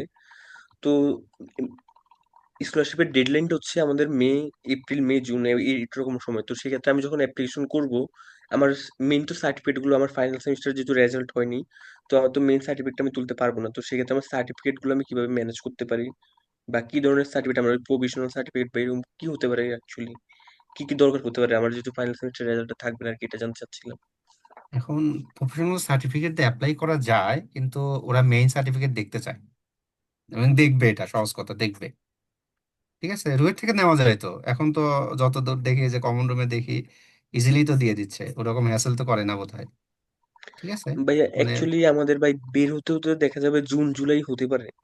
তো তারপরে 1 মাস আরো সময় লাগতে পারে রেজাল্ট দিতে, সেক্ষেত্রে অগাস্ট হয়ে যাবে। সেক্ষেত্রে কি আমি ধরতে পারবো আসলে? এখন তার পরের সেশনে ধরেন আপনি, ওই যে বললাম না এপ্রিল আর সেপ্টেম্বর সেশন আছে, হয়তো এপ্রিলে না ধরলে সেপ্টেম্বরটা ধরবেন। না, এরকম কি আচ্ছা আচ্ছা, সম্ভব যে দুইটা সেশন আছে, আচ্ছা। অনেকে আছে যেমন আমাদের সরকারি চাকরিতেও আবেদন করার সময় যেটা করে যে অ্যাপিয়ারিং সার্টিফিকেট নেই, তো এরকম সার্টিফিকেট নিয়ে আবেদন করার সুযোগ আছে কিনা? হ্যাঁ, আবেদন করার সুযোগ আছে, অবভিয়াসলি আবেদন করার সুযোগ আছে, কিন্তু ওরা বারবার রিমাইন্ডার দিবে যে মেইন সার্টিফিকেট দরকার, মেইন সার্টিফিকেট দাও। ঠিক আচ্ছা আছে, আচ্ছা, ওরা মানে রিমাইন্ডার দিবে। ওইরকমই হলো যে অ্যাপিয়ারিং সার্টিফিকেট নিয়ে কেউ হুম। আবেদন করলো, হ্যাঁ তারপরে হ্যাঁ তার যদি স্কলারশিপ হয়, অ্যাডমিশন হয়, হ্যাঁ এবং হ্যাঁ, তখন মেইন এবং সার্টিফিকেটটা দেখাতে হবে। তার কাছ থেকে হয়তো ইউনিভার্সিটি থেকে সময় চেয়ে নিল যে আমার হুম হুম হুম। সার্টিফিকেট আসতে হয়তো 1 মাস, 2 মাস, 3 মাস লাগবে, আসা মানে মাত্র আমি সময় লাগবে, দিয়ে হ্যাঁ দেব। সময়টা নিয়ে নিতে হবে আর কি। আচ্ছা আচ্ছা, মানে এটার কি সুযোগ আছে কিনা এরকম? আছে আছে আছে আছে আছে। আচ্ছা, তার মানে অ্যাপিয়ারিং সার্টিফিকেট দিয়েও আবেদন করা। পরে তো হ্যাঁ, আপনি আচ্ছা আচ্ছা। প্রফেশনাল যেটা অ্যাপ্লায়েন্স সার্টিফিকেট বলতে, আপনি প্রফেশনাল সার্টিফিকেট দিয়ে অ্যাপ্লাই করতে পারবেন, কিন্তু আহ, হুম হুম, সবকিছু হওয়ার পর আপনার মেইন সার্টিফিকেট দেখাইতে হবে ওদের। আচ্ছা আচ্ছা। আচ্ছা, বুঝতে পারছি ভাই, থ্যাংক ইউ। হুম। আচ্ছা, আমাদের আর কারো যদি আহ, প্রশ্ন থাকে আমরা করতে পারি, না হলে আচ্ছা, আমার একটা কোশ্চেন ছিল ফ্যামিলি নিয়ে যাওয়ার বিষয়ে, হুম। যেটা শরীফুল বললো যে 2-3 মাস পরে অ্যাপ্লাই করা যায়। এই বিষয়টা কি যে হলো, এইটা হচ্ছে মানে যেটা জাপানে ইনিশিয়ালি বলে কখনো। সিওএ, মানে হ্যাঁ, দেখা যায় যে আসার পর আহ আপনি দেখা যায় যে যে এইবার যারা আসছে, বাংলাদেশের কথাই বলি, এবার এই যে সেপ্টেম্বর যারা আসছে তারা 1 মাসের মধ্যে সিও পেয়ে গেছে, মানে ফ্যামিলি আনার যে সার্টিফিকেট গুলো লাগে, ঠিক আছে, 1 মাসের মধ্যে পেয়ে গেছে, এবং সবাই 5 জন না 6 জন আসছে, সবাই পেয়ে গেছে। মানে এটা কি শুধু তোর ইউনিভার্সিটির কথা বলছিস? না না, শুধু আমার ইউনিভার্সিটি না, মানে সব জাপানের এখন অনেকটাই হয়েছে, যেমন গত বছরের ক্ষেত্রে প্রায় 3-4 মাস দেরি হয়েছিল, বাট এইবার মানে ওই যে রাশ আওয়ার থাকে, বললাম না সেপ্টেম্বরে আচ্ছা একটু আচ্ছা রাশ আওয়ার কম তো, ঠিক আছে, সেপ্টেম্বরে একটু তাড়াতাড়ি পেয়ে যায়। আর এপ্রিলের ক্ষেত্রে দেখা যায় 2-3 মাস সময় লাগে। মানে এটা আচ্ছা আসলে ডিপেন্ড করে, ঠিক আছে, ওইভাবে আসলে বলা যাবে না, যে কনক্লুডিং টানা যাবে না যে এপ্রিলে আসলে আমার 2-3 মাস দেরি করতে হবে, এমন না। দেখা যায় 1-1.5 সপ্তাহ বা 15-20 দিনের মধ্যে আমি পেয়ে যেতে পারি। আচ্ছা আচ্ছা। হুম। এবং এগুলো স্কলারশিপের যে বললাম না, সুবিধা হচ্ছে ফ্যামিলি নিয়ে আসা যায়, ঠিক আছে, বাচ্চা, হাজবেন্ড ওয়াইফ সবই নিয়ে আসা যায়। আচ্ছা আচ্ছা। আচ্ছা, আমাদের আর কারো কোনো প্রশ্ন আছে? না থাকলে আমরা মনে হয় শেষ করতে পারি। আর আবারও বলি, আমরা রেকর্ডিংটা গ্রুপে ইনশাল্লাহ দিয়ে দিব। আহ, এবং আমি স্লাইডটাও দিয়ে দেওয়ার চেষ্টা করব।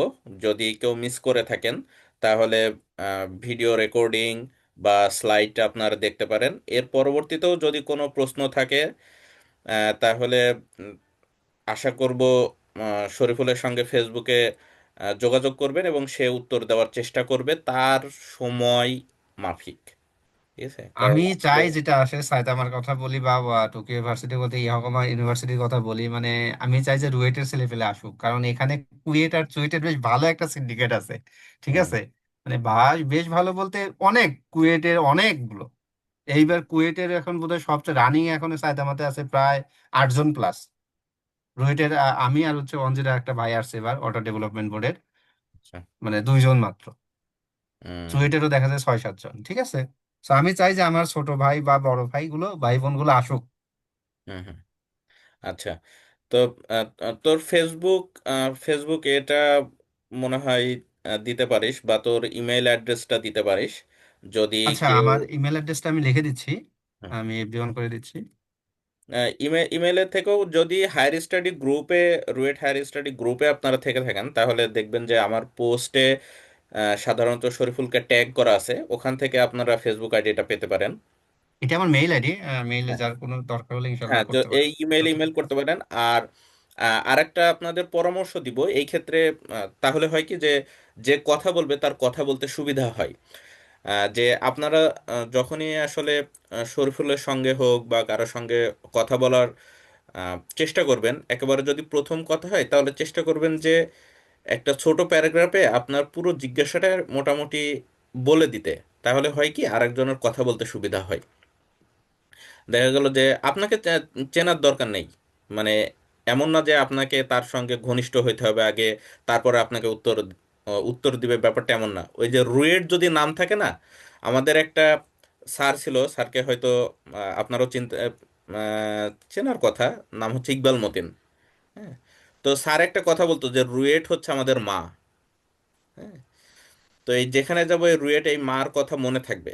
মানে ব্যাপারটা হচ্ছে এরকম যে আপনারা যখন মেসেজে রুয়েট লিখবেন, আপনার আর কিছু দরকার নাই। ঠিক আছে, এবং আপনি যদি বলেন যে আমার নাম অমুক, আমি অমুক সিরিজের আহ, আহ, রুয়েট থেকে পড়াশোনা করছি, আমি জাপানে যাওয়ার জন্য চেষ্টা করতেছি, আমার এই প্রশ্ন, আপনি যদি ছোট করে ওইটুকু বলে দেন, তাহলে যে উত্তর দিবে সে সরাসরি আপনাকে উত্তর দিবে, এবং ওই কথাবার্তার ভিতরে দেখবেন যে অটোমেটিক আপনার সাথে পরিচয় হয়ে গেছে। ঠিক আছে, এটা চেষ্টা করবেন, তাহলে ফেসবুক আইডিটা আপনারা গ্রুপ থেকে নিয়ে নিতে পারবেন ইনশাল্লাহ।